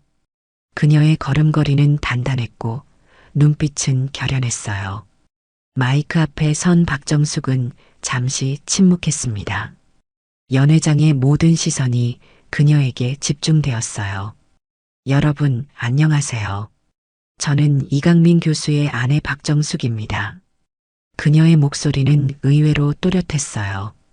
오늘 이 자리에서 남편의 재단 설립을 축하하게 되어 기쁩니다. 사실 저는 오랫동안 남편의 그림자 속에서 살아왔어요. 교수의 아내라는 타이틀 외에는 제 이름조차 기억되지 않는 삶이었죠. 청중들은 조금 의아한 표정을 지었지만 여전히 귀에 깊게 듣고 있었습니다. 이강민의 얼굴에는 불안한 기색이 스쳤어요. 하지만 오늘 저는 더 이상 그림자가 아닌 박정숙으로서 제 목소리를 내려고 합니다. 박정숙은 작은 리모컨을 꺼내 들었어요. 버튼을 누르자 스크린에 영상이 나타났습니다. 이강민과 최유리가 다정하게 찍은 사진들, 두 사람이 나눈 메시지들, 그리고 집에서 촬영된 은밀한 장면들이 차례로 나왔어요. 연회장은 순식간에 술렁이기 시작했습니다. 이강민은 얼굴이 하얗게 변해 단상으로 뛰어올랐어요. 정수가, 이게 무슨 짓이야? 하지만 박정숙은 평온했습니다. 그녀는 마이크를 꼭 쥐며 말을 이어갔어요. 제 남편과 며느리의 불륜 관계는 이미 오래전부터 있었던 일입니다.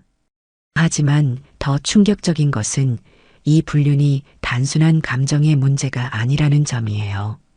다음 화면에는 이지훈과 이강민이 주고받은 이메일이 나왔습니다. 아들의 배신을 증명하는 결정적 증거였어요. 제 아들까지 이 계획에 가담했습니다. 재단 설립은 사회 환원이 아닌 저를 내쫓고 제 몫의 재산을 빼앗기 위한 계획이었어요. 이지훈은 자리에서 벌떡 일어났지만 아무 말도 하지 못했습니다. 그의 얼굴은 공포와 수치심으로 일그러졌어요. 하지만 저는 이미 모든 준비를 마쳤습니다. 박정숙은 자신의 변호사를 소개했어요. 변호사는 공증된 서류들을 들고 나와 설명했습니다. 이강민 씨의 재산 중 상당 부분은 이미 박정숙 씨 명의로 되어 있습니다. 또한 오늘 이 자리에서 불륜 및 재산 은닉 증거가 공개됨에 따라 박정숙 씨는 이강민 씨를 상대로 위자료와 재산 분할을 청구하는 이혼 소송을 제기합니다. 연회장은 완전한 혼란에 빠졌어요. 기자들은 열심히 사진을 찍고 초대된 손님들은 충격에 빠져 수군거렸습니다. 이강민은 분노와 당혹감에 휩싸여 있었고 최유리는 눈물을 흘리며 자리를 피했어요. 이지훈은 그 자리에 얼어붙은 듯 서 있었습니다. 박정숙은 마지막으로 마이크 앞에 섰어요. 오늘 이 자리에 와주신 모든 분들께 불편한 상황을 만들어 죄송합니다.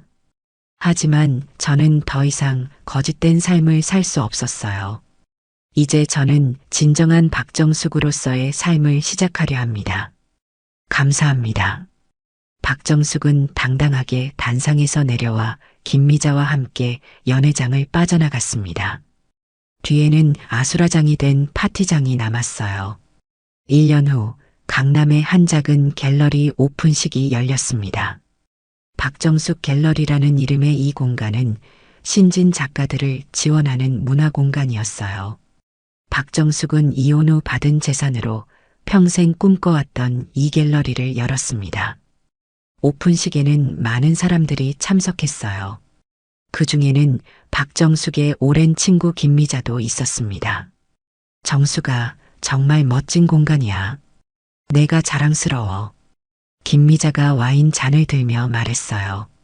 박정숙은 환하게 웃으며 친구의 잔과 자신의 잔을 부딪혔습니다. 고마워, 미자야. 내가 없었다면 불가능했을 거야. 이혼 소송은 생각보다 빨리 끝났어요. 모든 증거가 확실했고 이강민은 사회적 체면을 생각해 크게 다투지 않았습니다. 재산의 상당 부분은 박정숙에게 돌아갔고 위자료도 적지 않게 받았어요. 이강민과 최유리는 그 사건 이후 해외로 떠났다고 했습니다.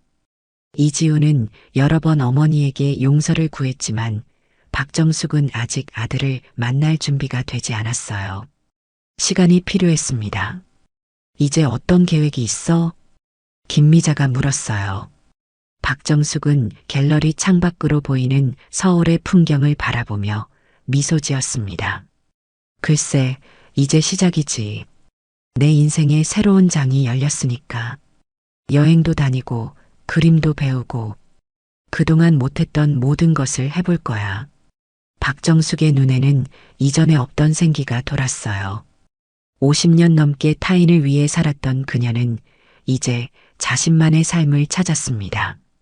그리고 무엇보다 중요한 건 더 이상 교수의 아내 박정숙이 아니라 그냥 박정숙으로 살아간다는 거지. 두 사람은 다시 한번 잔을 부딪혔어요. 갤러리에는 따스한 봄 햇살이 가득했고 박정숙의 얼굴에는 평화로운 미소가 머물렀습니다. 비로소 그녀는 진정한 자신의 삶을 시작한 것이었죠. 서울 강남의 고급 주택가에 자리 잡은 한 저택은 저녁 노을빛에 물들어 더욱 화려하게 빛나고 있었습니다. 넓은 정원의 장미꽃들은 봄바람에 살랑이며 향기를 내뿜었고 잘 정돈된 현관 앞에는 고급 세단 2대가 나란히 주차되어 있었죠. 그 집의 주인 김선아는 넓은 주방에서 요리 준비를 하고 있었습니다. 44세 나이에도 단정한 단발머리와 맑은 피부가 인상적인 김선아는 정성스럽게 음식을 플레이팅하며 한숨을 내쉬었어요. 오늘은 새어머니 박미진의 56번째 생일이었습니다. 김선아는 아침부터 모든 집안일을 완벽하게 마치고 어머니가 좋아하는 꽃게, 미역국과 갈비찜을 정성껏 준비했어요. 매년 그랬듯이 어머니의 눈에 들기 위해 최선을 다했지만 항상 그녀의 마음을 읽을 수 없었습니다. 이번에는 어머니가 좋아하실까? 김선아는 마지막으로 테이블 세팅을 점검하며 중얼거렸습니다. 10살 때 친어머니를 잃고 아버지의 재혼으로 박미진이 새어머니가 된 이후 김선아는 줄곧 어머니의 사랑과 인정을 갈구해 왔어요. 하지만 박미진은 항상 한 발짝 물러서 있었고 그 거리감은 수십 년이 지난 지금까지도 좁혀지지 않았습니다. 현관문이 열리는 소리에 김선아는 화들짝 놀라며 고개를 돌렸어요. 남편 이정훈이 밝은 미소를 지으며 들어왔습니다. 여보, 오늘 준비 많이 했네요. 이정훈은 46의 나이에도 여전히 매력적인 외모를 유지하고 있었어요. 깔끔하게 정돈된 머리와 세련된 슈트 차림은 성공한 사업가의 이미지를 완벽하게 담아내고 있었습니다. 그는 김선아에게 다가와 부드럽게 어깨를 감싸 안았죠. 당신이 이렇게 정성껏 준비하는데 어머님이 좋아하실 수밖에 없을 거예요. 김선아는 남편의 말에 희미하게 미소 지었습니다. 이정훈은 항상 그녀의 지지자였어요. 대학 시절 처음 만나 연인이 되고 결혼한 지 20해가 넘었지만 여전히 다정하고 자상한 남편이었습니다. 아버지가 돌아가신 후 이정훈은 아버지의 회사를 맡아 더욱 번창시켰고 덕분에 김선아는 물질적으로 부족함 없는 삶을 살고 있었어요. 정훈 씨, 어머니 선물은 잘 샀어요? 당연하죠. 당신이 추천한 그 브랜드 목걸이요. 어머님 분명 좋아하실 거예요. 대화 중에 김선아의 시선이 이정훈의 손목으로 향했습니다. 평소 항상 차고 다니던 고급 시계가 보이지 않았어요. 여보, 아버지가 주신 시계는요? 오늘같이 특별한 날에 안 차고 오셨네요? 이정훈의 표정이 순간 굳었다가 이내 자연스러운 미소로 바뀌었습니다. 아, 그거요? 며칠 전에 잃어버린 것 같아요. 회사에서 회의하다가 어디 놓고 온 것 같은데 찾아봐도 안 보이더라고요. 나중에 다시 찾아볼게요. 김선아는 의아한 표정을 지었지만 더 묻지 않았습니다. 그 시계는 돌아가신 아버지가 이정훈에게 마지막으로 선물한 것으로 이정훈은 평소 그 시계를 무척 소중히 여겼기 때문이었어요. 저녁 8시 현관문이 열리고 박미진이 들어왔습니다. 나이를 가늠할 수 없는 우아한 외모의 박미진은 56의 나이가 믿기지 않을 정도로 젊고 아름다웠어요. 그녀는 항상 최신 유행을 따르는 옷차림과 완벽한 메이크업으로 주변 사람들의 시선을 사로잡았습니다. 어머니, 생신 축하드려요. 제가 어머니 좋아하시는 음식으로 준비했어요. 김선아가 반갑게 다가갔지만 박미진은 가볍게 고개를 끄덕이는 것으로 인사를 대신했어요. 그녀의 차가운 눈빛에는 늘 거리감이 묻어 있었습니다. 고마워요, 선아. 하지만 오늘은 친구들과 저녁을 먹고 왔어요. 배가 불러서. 김선아의 얼굴에 실망감이 스쳤습니다. 매년 반복되는 일이었지만 그녀는 여전히 어머니의 냉담한 반응에 상처받았어요. 어머님, 그래도 케이크는 드셔야죠. 선아가 아침부터 준비했는데요. 이정훈이 나서서 분위기를 풀었습니다. 그는 박미진의 팔을 자연스럽게 잡고 식탁으로 안내했어요. 김선아는 그 모습을 바라보며 왠지 모를 불편함을 느꼈습니다. 이정훈과 박미진 사이에는 항상 친근함이 넘쳐났고 가끔은 그 사이에서 자신이 소외된 것 같은 기분이 들었어요. 식탁에 앉은 세 사람. 박미진은 케이크에 촛불을 끄고 이정훈이 건넨 선물 상자를 열었습니다. 상자 안에는 화려한 다이아몬드 목걸이가 들어 있었어요. 와, 정말 아름답네요. 고마워요, 정훈 씨. 박미진의 눈이 반짝였습니다. 그녀는 목걸이를 꺼내 이정훈에게 건넸어요. 좀 도와주시겠어요? 이정훈은 박미진의 뒤로 가서 목걸이를 걸어주었습니다. 그 순간 두 사람 사이에 흐르는 미묘한 분위기가 김선아의 가슴을 불편하게 만들었어요. 박미진의 목에 목걸이를 걸어주는 이정훈의 손길이 너무 익숙해 보였습니다. 어머니, 어울리세요. 정말 예쁘네요. 김선아가 억지로 미소 지으며 말했습니다. 박미진은 거울을 보며 목걸이를 만지작거렸어요. 정훈 씨는 항상 제 취향을 잘 알아요. 선아보다 더 잘 알 때가 많죠. 그 말에 김선아는 가슴이 찔린 듯한 느낌을 받았습니다. 어머니의 말투에는 항상 작은 가시가 숨어 있었어요. 아무리 노력해도 어머니의 마음을 얻지 못하는 자신이 초라하게 느껴졌습니다. 그날 밤 김선아는 잠을 이루지 못했어요. 남편이 깊이 잠든 것을 확인하고 조용히 침대에서 일어났습니다. 복도를 지나 박미진의 방 앞에 섰을 때 불빛이 새어나오는 것을 발견했어요. 밤 12시가 넘은 시간에 어머니가 아직 자지 않고 있다는 것이 의아했습니다. 문틈으로 보이는 박미진의 모습. 그녀는 화장대 앞에 앉아 무언가를 보고 있었어요. 김선아는 호기심에 문을 살짝 열었습니다.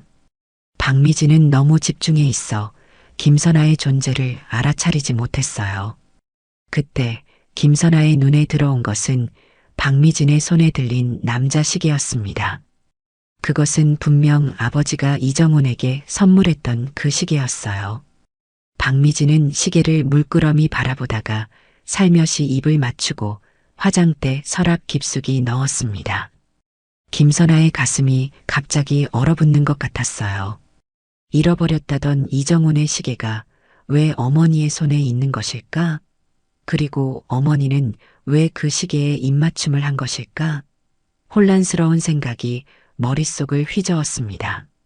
김선아는 소리 없이 자신의 방으로 돌아왔어요. 가슴속에 무거운 돌덩이가 내려앉은 듯한 느낌이었습니다. 남편의 숨소리를 들으며 그녀는 끔찍한 의심이 자신의 마음을 파고드는 것을 느꼈어요. 다음 날 아침 김선아는 남편에게 시계에 대해 다시 물어보았습니다. 아침 식사를 준비하며 무심코 던진 질문이었어요. 여보, 그 시계 찾았어요? 아버지가 주신 거라 소중한데.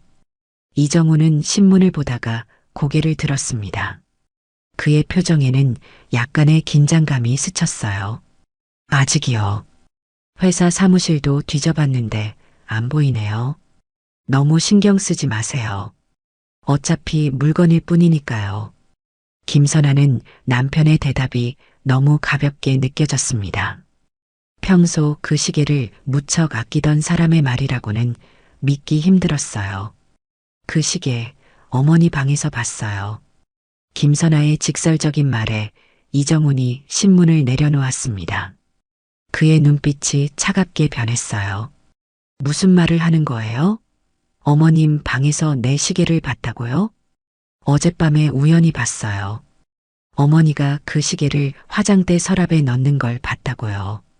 이정훈은 잠시 말을 잊은 듯 했다가 이내 웃음을 지었습니다. 선아, 당신 무슨 오해를 하고 있는 것 같은데 내 시계가 어떻게 어머님 방에 있겠어요? 아마 비슷한 다른 시계를 보신 것 같네요. 김선아는 남편의 태연한 거짓말에 혼란스러웠습니다. 분명히 본 것인데 이정훈은 완전히 부인하고 있었어요. 제가 확실히 봤어요. 아버지가 주신 그 시계 맞아요.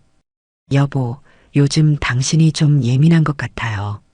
어머님과의 관계 때문에 스트레스 받는 건 알지만 이런 오해는 하지 말아요. 이정훈의 말에는 살짝 비난의 뉘앙스가 섞여 있었습니다. 마치 김선아가 정신적으로 불안정한 것처럼 말하는 어조였어요. 그 대화 이후 김선아는 불안감에 시달렸습니다. 이정훈과 박미진 사이에 뭔가 있다는 의심이 자꾸만 커져갔어요. 그녀는 두 사람의 행동을 주시하기 시작했습니다. 평소에는 눈치채지 못했던 미묘한 눈빛 교환, 우연을 가장한 신체 접촉, 그리고 김선아가 없을 때 갑자기 소곤거리다 그녀가 나타나면 화제를 바꾸는 모습들. 모든 것이 의심스러워졌어요. 김선아는 밤마다 잠을 이루지 못하고 과거의 기억들을 되짚어 보았습니다. 이정훈이 갑자기 출장을 간다고 했던 날들, 박미진이 친구를 만난다며 외출했던 시간들. 그 모든 것이 이제는 새로운 의미로 다가왔어요. 어느 날 오후 김선아는 용기를 내어 박미진의 방을 뒤지기로 결심했습니다. 두 사람이 모두 외출한 틈을 타서 그녀는 조심스럽게 어머니의 방으로 들어갔어요. 화장대 서랍을 열어보니 시계는 이미 사라진 후였습니다. 하지만 그 대신 발견한 것은 더 충격적이었어요. 서랍 깊숙한 곳에서 찾은 작은 상자 안에는 이정훈과 박미진이 함께 찍은 사진들이 있었습니다. 단둘이 여행을 간 듯한 사진들, 너무나 친밀한 모습이 담긴 사진들. 김선아의 손이 떨렸어요. 그리고 그 사진들 사이에는 쪽지가 끼워져 있었습니다. 내 사랑, 곧 모든 것이 우리 것이 될 거야. 그녀는 절대 알지 못할 거야. 이정훈의 필체였습니다. 김선아는 그 자리에 주저앉고 말았어요. 온몸에서 힘이 빠지는 것 같았습니다. 자신이 가장 사랑하고 믿었던 두 사람, 남편과 어머니가 자신의 뒤에서 배신의 칼을 갈고 있었던 것이었어요. 충격과 배신감에 휩싸인 김선아는 어떻게 집을 나왔는지도 기억나지 않았습니다. 정신을 차렸을 때는 이미 차를 몰고 도심을 헤매고 있었어요. 눈물이 앞을 가려 제대로 운전할 수조차 없었습니다. 결국 그녀는 한 공원에 차를 세우고 오랫동안 울었어요. 평생 사랑을 갈구해왔던 어머니와 자신의 전부라고 믿었던 남편의 배신. 그것은 김선아의 인생 전체를 부정하는 것과 다름없었습니다.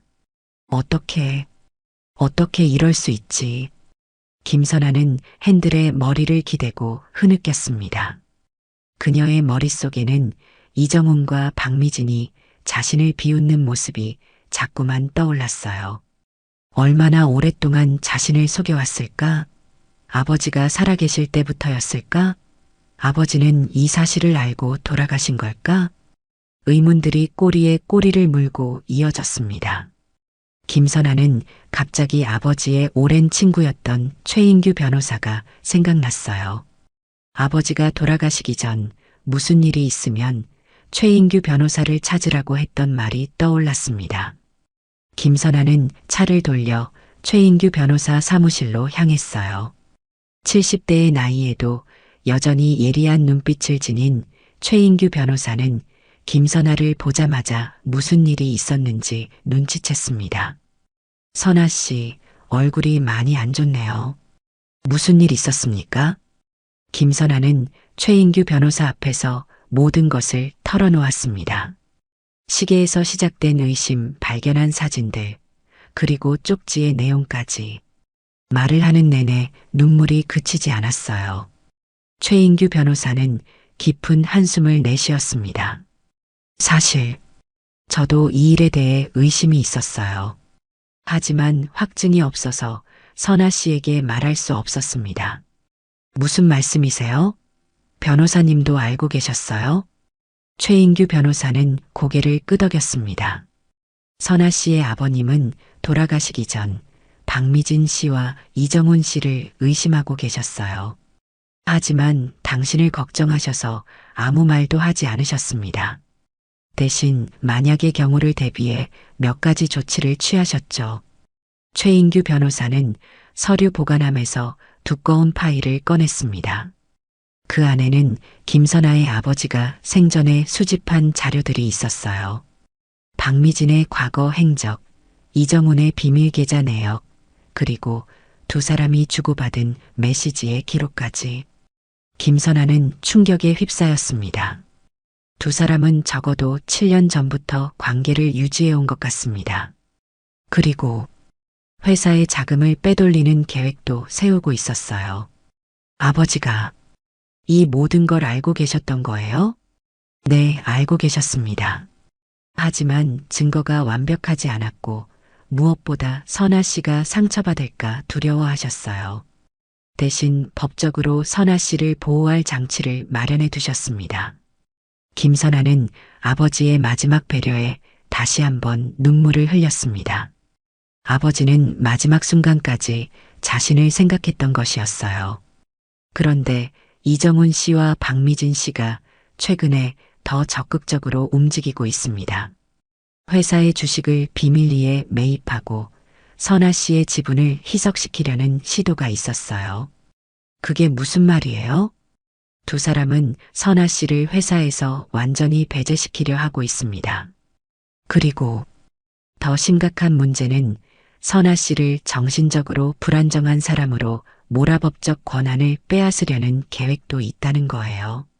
김선아는 충격으로 말을 잇지 못했습니다. 자신이 정신적으로 불안정하다고? 그것은 이정훈이 최근에 자신에게 자주 하던 말이었어요. 너무 예민하다, 스트레스를 받는 것 같다. 상상을 현실과 혼동한다. 모든 것이 계획적이었던 것입니다. 그들은 어떻게 내 지분을 뺏을 수 있는 거죠? 법원에 선아 씨가 정신적으로 회사를 경영할 능력이 없다고 주장하면 후견인을 지정할 수 있습니다. 그리고 그 후견인이 선아 씨의 재산을 관리하게 되죠. 김선아는 자신의 처지가 얼마나 위험한지 깨달았습니다. 이정훈과 박미진은 자신의 모든 것을 빼앗으려 하고 있었어요. 그녀는 이제 무엇을 해야 할지 막막했습니다. 어떻게 해야 하죠? 최인규 변호사는 굳은 표정으로 김선아를 바라보았습니다.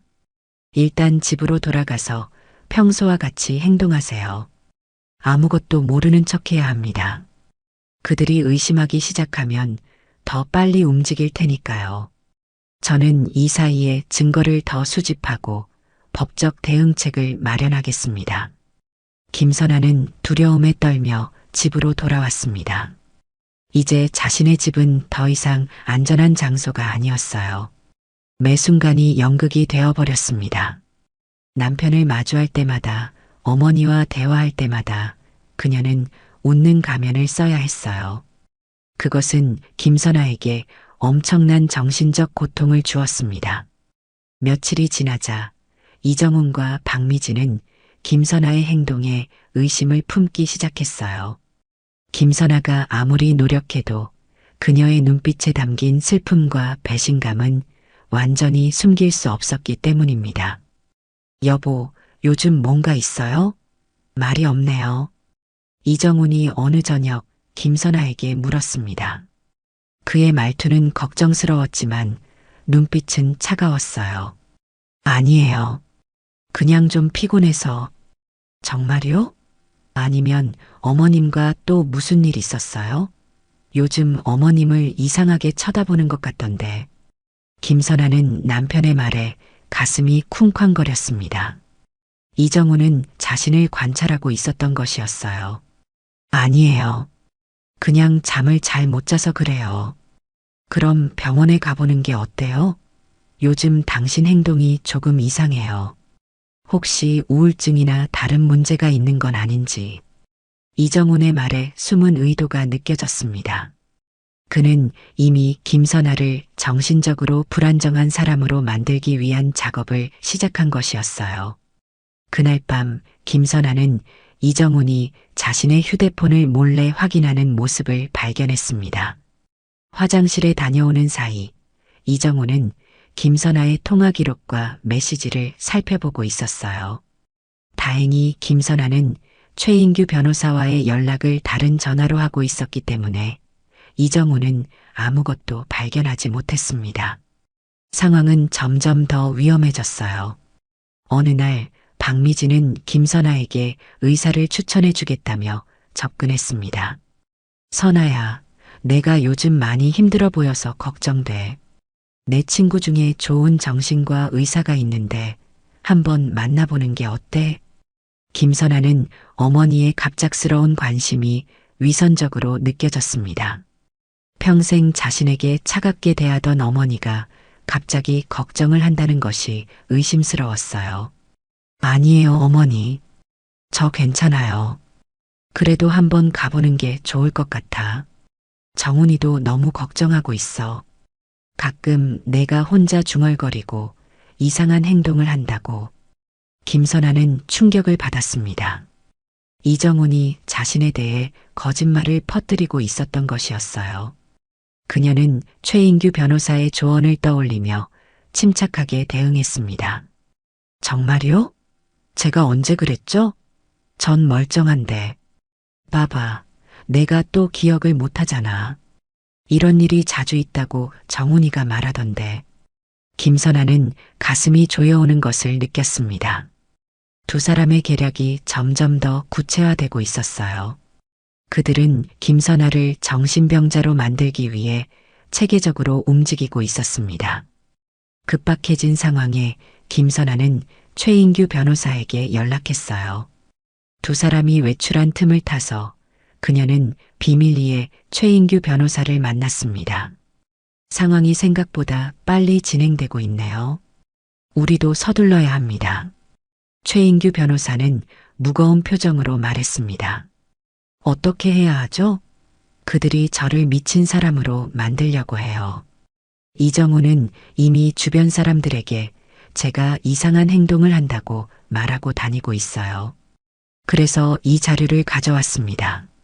최인규 변호사는 작은 녹음기를 김선아에게 건넸습니다. 이걸 항상 가지고 다니세요. 이정훈 씨나 박미진 씨가 선아 씨에게 이상한 말을 하거나 정신 상태에 대해 언급할 때 녹음하세요. 그들의 말과 행동을 증거로 남겨야 합니다. 김선아는 녹음기를 받아들었습니다. 이제 그녀도 증거를 수집해야 했어요. 그리고 이것도 있습니다. 최인규 변호사는 작은 금고를 내밀었습니다. 선아 씨 아버님이 남기신 겁니다. 돌아가시기 전에 정말 위급한 상황에만 열어보라고 하셨어요. 지금이 그때인 것 같네요. 김선아는 떨리는 손으로 금고를 받았습니다. 아버지의 마지막 선물. 그것은 그녀에게 희망의 빛과도 같았어요. 안에 무엇이 들었는지는 저도 모릅니다. 아버님께서 철저히 비밀로 하셨어요. 하지만 분명 선아 씨를 보호하기 위한 것일 겁니다. 집으로 돌아온 김선아는 금고를 안전한 곳에 숨겼습니다. 아직 열어볼 용기가 나지 않았어요. 그것은 아버지의 마지막 메시지였고 김선아는 그 순간을 소중히 여기고 싶었습니다. 다음 날 이정우는 김선아에게 중요한 회의가 있다며 회사에 같이 가자고 제안했어요. 오랜만에 회사에 와보는 게 어때요? 주주들도 선아를 보고 싶어 하더라고요. 김선아는 이정훈의 제안이 함정일 수도 있다고 의심했지만 최인규 변호사의 조언을 떠올렸습니다. 평소와 같이 행동하라. 그래서 그녀는 동의했어요. 회사에 도착한 김선아는 직원들의 이상한 시선을 느꼈습니다. 모두가 그녀를 동정하는 듯한 또는 두려워하는 듯한 눈빛으로 바라보았어요. 회의실에 들어가자 이사들과 몇몇 주주들이 자리에 앉아 있었습니다. 여러분, 오늘은 특별히 제 아내가 함께했습니다. 이정훈이 회의를 시작했습니다. 그의 목소리에는 김선아가 알아차릴 수 없는 무언가가 숨어 있었어요. 회의가 진행되는 동안 김선아는 이정훈이 회사의 자금 흐름을 교묘하게 조작하는 것을 발견했습니다. 그는 몇몇 사업 실패를 과장되게 보고하고 실제로는 성공한 프로젝트의 수익을 줄여서 보고했어요. 그것은 분명 회사의 가치를 낮추기 위한 의도적인 행동이었습니다. 회의가 끝나고 김선아가 화장실에 간 사이 그녀는 우연히 이정훈과 이사 한 명의 대화를 엿듣게 되었어요. 다음 주에 절차를 시작하면 됩니다. 의사소견서도 준비되어 있고 증인들도 섭외했습니다. 김선아 씨가 정신적으로 회사를 경영할 능력이 없다는 것이 인정되면 후견인으로 당신이 지정될 것입니다. 좋습니다. 박미진 씨와의 일은 어떻게 됐습니까? 걱정 마세요. 그녀의 지분도 확보했습니다. 모든 것이 계획대로 진행되고 있습니다. 김선아는 심장이 멎는 것 같았습니다. 그들의 계획은 이미 실행 단계에 접어들었던 것이었어요. 다음 주면 그녀는 모든 것을 잃게 될 것입니다. 급히 집으로 돌아온 김선아는 아버지의 금고를 열기로 결심했습니다. 더 이상 기다릴 시간이 없었어요. 떨리는 손으로 금고의 비밀번호를 입력했습니다. 아버지의 생일이었어요. 금고가 열리자 안에는 편지 한 통과 USB 그리고 법적 서류들이 있었습니다. 김선아는 먼저 편지를 펼쳤어요. 사랑하는 딸 선아에게 만약 내가 이 편지를 읽고 있다면 나의 모든 의심이 현실이 되었다는 뜻이겠구나. 미안하다. 아버지가 살아있을 때 이 모든 것을 막지 못해서 박미진과 이정훈의 관계를 의심하기 시작한 것은 내가 병에 걸렸다는 소식을 들었을 때부터였다. 그들의 눈빛, 비밀스러운 만남, 그리고 회사 자금의 이상한 흐름. 모든 것이 의심스러웠지만 확증이 없었고 무엇보다 너에게 상처를 주기 싫었다. 하지만 나는 만약의 경우를 대비했다. 이 USB에는 그들의 관계와 회사 자금 횡령에 관한 모든 증거가 담겨 있다. 그리고 가장 중요한 것은 내가 비밀리에 보유하고 있던 차명 주식이다. 법적 서류를 보면 알겠지만 이 주식들은 모두 너의 것이다. 이것으로 너는 언제든지 회사의 통제권을 가져올 수 있다. 너를 사랑한다, 선아야. 아버지가 마지막으로 너에게 해줄 수 있는 일이 이것뿐이어서 미안하다. 하지만 너는 강하다. 너는 이겨낼 수 있다. 마이너스 아버지가. 김선아의 눈에서 눈물이 흘러내렸습니다. 아버지의 마지막 사랑과 배려가 그녀의 가슴을 따뜻하게 데웠어요. 그녀는 USB를 컴퓨터에 연결했습니다. 안에는 이정훈과 박미진의 불륜 관계를 증명하는 사진들, 메시지 기록, 그리고 회사 자금을 빼돌린 증거들이 정리되어 있었어요. 법적 서류를 살펴보니 아버지는 회사 주식의 30%를 차명으로 보유하고 있었습니다. 그리고 그 모든 주식은 김선아에게 상속되어 있었어요. 이 주식들을 합하면 김선아는 회사의 최대 주주가 되는 것이었습니다. 이제 모든 것이 명확해졌어요. 김선아는 최인규 변호사에게 연락했습니다. 변호사님, 아버지의 금고를 열었어요. 모든 증거가 있습니다. 잘 됐군요. 그렇다면 이제 우리가 행동할 차례입니다. 다음 주 주주총회에서 모든 것을 끝내야 합니다. 김선아는 변호사의 말에 동의했습니다. 더 이상 두려워하거나 숨을 필요가 없었어요. 이제 그녀는 싸울 준비가 되어 있었습니다. 다음 날 김선아는 평소와 같이 행동했습니다. 하지만 그녀의 내면에는 이제 강한 결의가 자리 잡고 있었어요.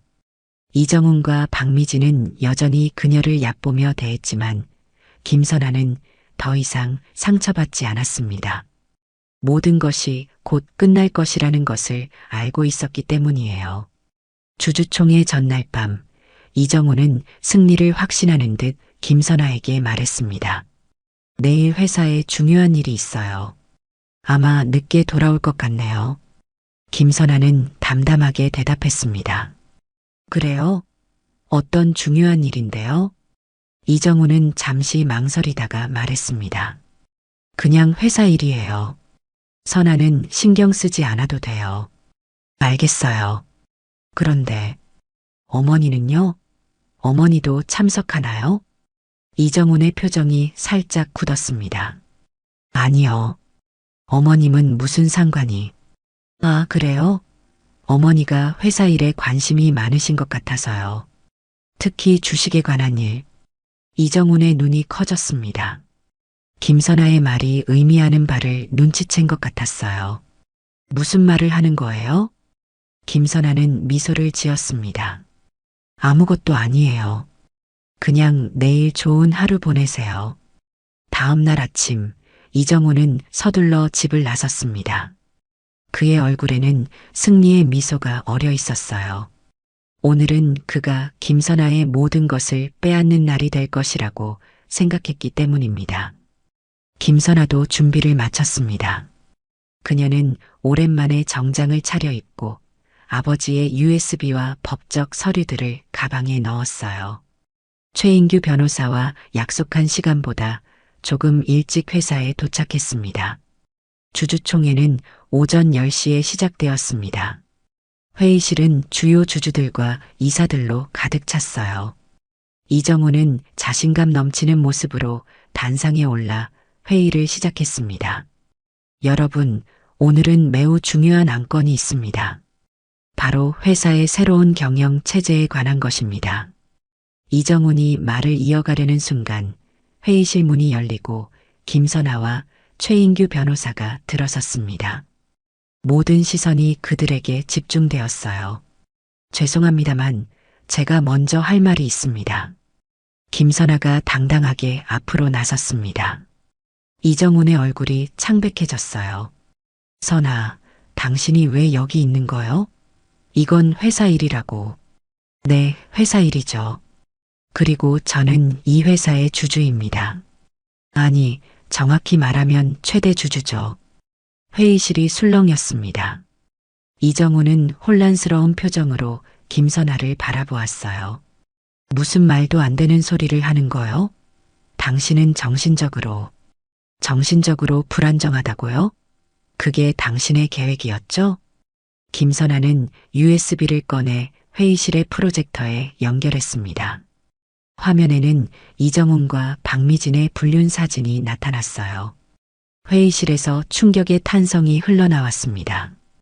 이것은 제 아버지가 수집한 증거의 일부입니다. 이정훈 씨와 박미진 씨는 수년간 불륜 관계를 유지해왔고 회사의 자금을 빼돌리는 계획을 세웠습니다. 김선아는 다음 화면으로 넘겼습니다. 이번에는 회사 자금이 이정훈의 비밀 계좌로 흘러들어가는 증거가 나타났어요. 그리고 이것은 회사 자금 횡령의 증거입니다. 이정훈 씨는 지난 3년간 회사 자금 50억 원 이상을 개인 계좌로 빼돌렸습니다. 이정훈이 단상에서 내려와 김선아에게 달려들었습니다. 이게 무슨 날조된 증거야. 여러분, 제 아내는 정신적으로 문제가 있습니다. 그녀의 말을 믿으면 안 됩니다. 최인규 변호사가 앞으로 나섰습니다. 그렇다면 이것은 어떻게 설명하시겠습니까? 그는 법적 서류를 펼쳤습니다. 이 서류는 고 김 회장님이 차명으로 보유하고 있던 주식에 관한 것입니다. 주식의 30%가 김선아 씨에게 상속되었습니다. 이것으로 김선아 씨는 이 회사의 최대 주주가 됩니다. 이정훈의 얼굴이 일그러졌습니다. 모든 계획이 무너지는 소리가 들리는 듯 했어요. 말도 안 돼. 그런 주식은 없어. 있습니다. 이정훈 씨. 당신이 알지 못했을 뿐이죠. 김 회장님은 당신과 박미진 씨를 의심했고 만약의 경우를 대비해 이 조치를 취했습니다. 회의실은 완전한 혼란에 빠졌습니다. 주주들은 서로 속삭이며 이정훈을 비난하는 목소리가 높아졌어요. 이정훈은 절망적인 표정으로 주위를 둘러보았습니다. 이건 모두 거짓말이야. 선아가 정신적으로. 그때 회의실 문이 다시 열리고 박미진이 들어왔습니다. 그녀는 김선아가 회사에 왔다는 소식을 듣고 급히 달려온 것이었어요. 무슨 일이에요? 정훈 씨? 김선아는 차갑게 어머니를 바라보았습니다. 어머니, 이제 모든 연극은 끝났어요. 당신과 이정훈의 관계, 그리고 회사를 차지하려는 계획까지 모든 것이 밝혀졌어요. 박미진의 얼굴이 창백해졌습니다. 그녀는 화면에 비친 자신과 이정훈의 사진을 보고 말문이 막혔어요. 이건 오해예요. 선아야, 이건. 더 이상 거짓말은 그만하세요, 어머니. 아니, 이제 어머니라고 부르고 싶지도 않네요. 평생 당신의 사랑을 갈구했지만 당신은 제 뒤에서 남편과 불륜을 저질렀어요. 그리고 제 모든 것을 빼앗으려 했고요. 박미진은 무너지듯 의자에 주저앉았습니다. 그녀의 완벽한 가면이 벗겨지는 순간이었어요. 김선아는 다시 주주들을 향해 말했습니다. 여러분, 저는 오늘부터 이 회사의 경영을 직접 맡겠습니다. 첫 번째 결정은 이정훈 씨의 해임입니다. 그리고 회사 자금 횡령에 대해서는 법적 책임을 물을 것입니다. 주주들은 모두 김선아의 편에 섰습니다. 이정훈의 배신과 횡령이 증명된 이상 아무도 그를 지지할 수 없었어요. 투표하겠습니다. 이정훈 씨의 해임에 동의하시는 분들은 손을 들어주십시오. 대부분의 주주들이 손을 들었습니다. 이정훈은 절망적인 표정으로 김선아를 바라보았어요. 선아, 제발. 우리 다시 시작하면 안 될까요? 내가 잘못했어요. 김선아는 차갑게 대답했습니다. 이미 늦었어요, 이정훈 씨. 당신은 제 신뢰를 저버렸고 모든 것을 잃었어요. 이제 법의 심판을 받게 될 거예요. 회의가 끝나고 김선아는 최인규 변호사와 함께 회사를 나섰습니다. 뒤에서는 경찰들이 이정훈과 박미진을 연행하는 모습이 보였어요. 두 사람은 횡령과 배임 혐의로 체포된 것이었습니다. 이제 어떻게 할 계획입니까? 최인규 변호사가 물었습니다. 김선아는 하늘을 바라보며 깊은 숨을 내쉬었어요. 처음부터 다시 시작할 거예요. 아버지의 회사를 더 훌륭하게 만들고 제 인생도 새롭게 시작할 거예요. 혼자서요? 네, 혼자서요. 하지만 괜찮아요. 이제 저는 누구의 사랑이나 인정을 갈구하지 않아요. 스스로를 사랑하고 제 힘으로 살아갈 거예요. 김선아의 눈빛에는 더 이상 슬픔이나 두려움이 없었습니다. 대신 강인함과 결의가 빛나고 있었어요. 그녀는 이제 진정한 자신의 모습을 찾았습니다. 1년 후 김선아가 이끄는 회사는 더욱 번창했습니다. 그녀는 뛰어난 경영 능력을 발휘하며 아버지의 유산을 더욱 발전시켰어요. 이정훈과 박미진은 재판에서 유죄 판결을 받고 감옥에 갇혔습니다. 어느 날 김선아는 아버지의 묘소를 찾았습니다. 그녀는 아버지 앞에 꽃을 놓고 조용히 말했어요. 아버지, 이제 저는 강해졌어요. 아버지가 남겨주신 도구들로 모든 것을 이겨냈습니다. 더 이상 누구의 사랑도 갈구하지 않아요. 제 자신을 사랑하는 법을 배웠거든요. 바람이 불어와 김선아의 머리카락을 살랑거렸습니다. 마치 아버지가 대답하는 것 같았어요. 김선아는 미소 지었습니다. 그녀의 인생에는 더 이상 배신의 낙인이 없었습니다. 오직 새로운 시작과 희망만이 가득했어요. 이제 저는 정말 행복해요, 아버지. 진정한 행복을 찾았어요. 김선아는 묘소를 떠나 밝은 햇살 아래로 걸어나갔습니다. 그녀의 걸음은 자신감에 넘쳤고 눈빛은 결연했어요. 배신과 상처의 시간은 이제 그녀를 더 강하게 만들어준 경험일 뿐이었습니다. 김선아는 자신의 운명을 스스로 개척하며 진정한 홀로서기에 성공한 것이었습니다.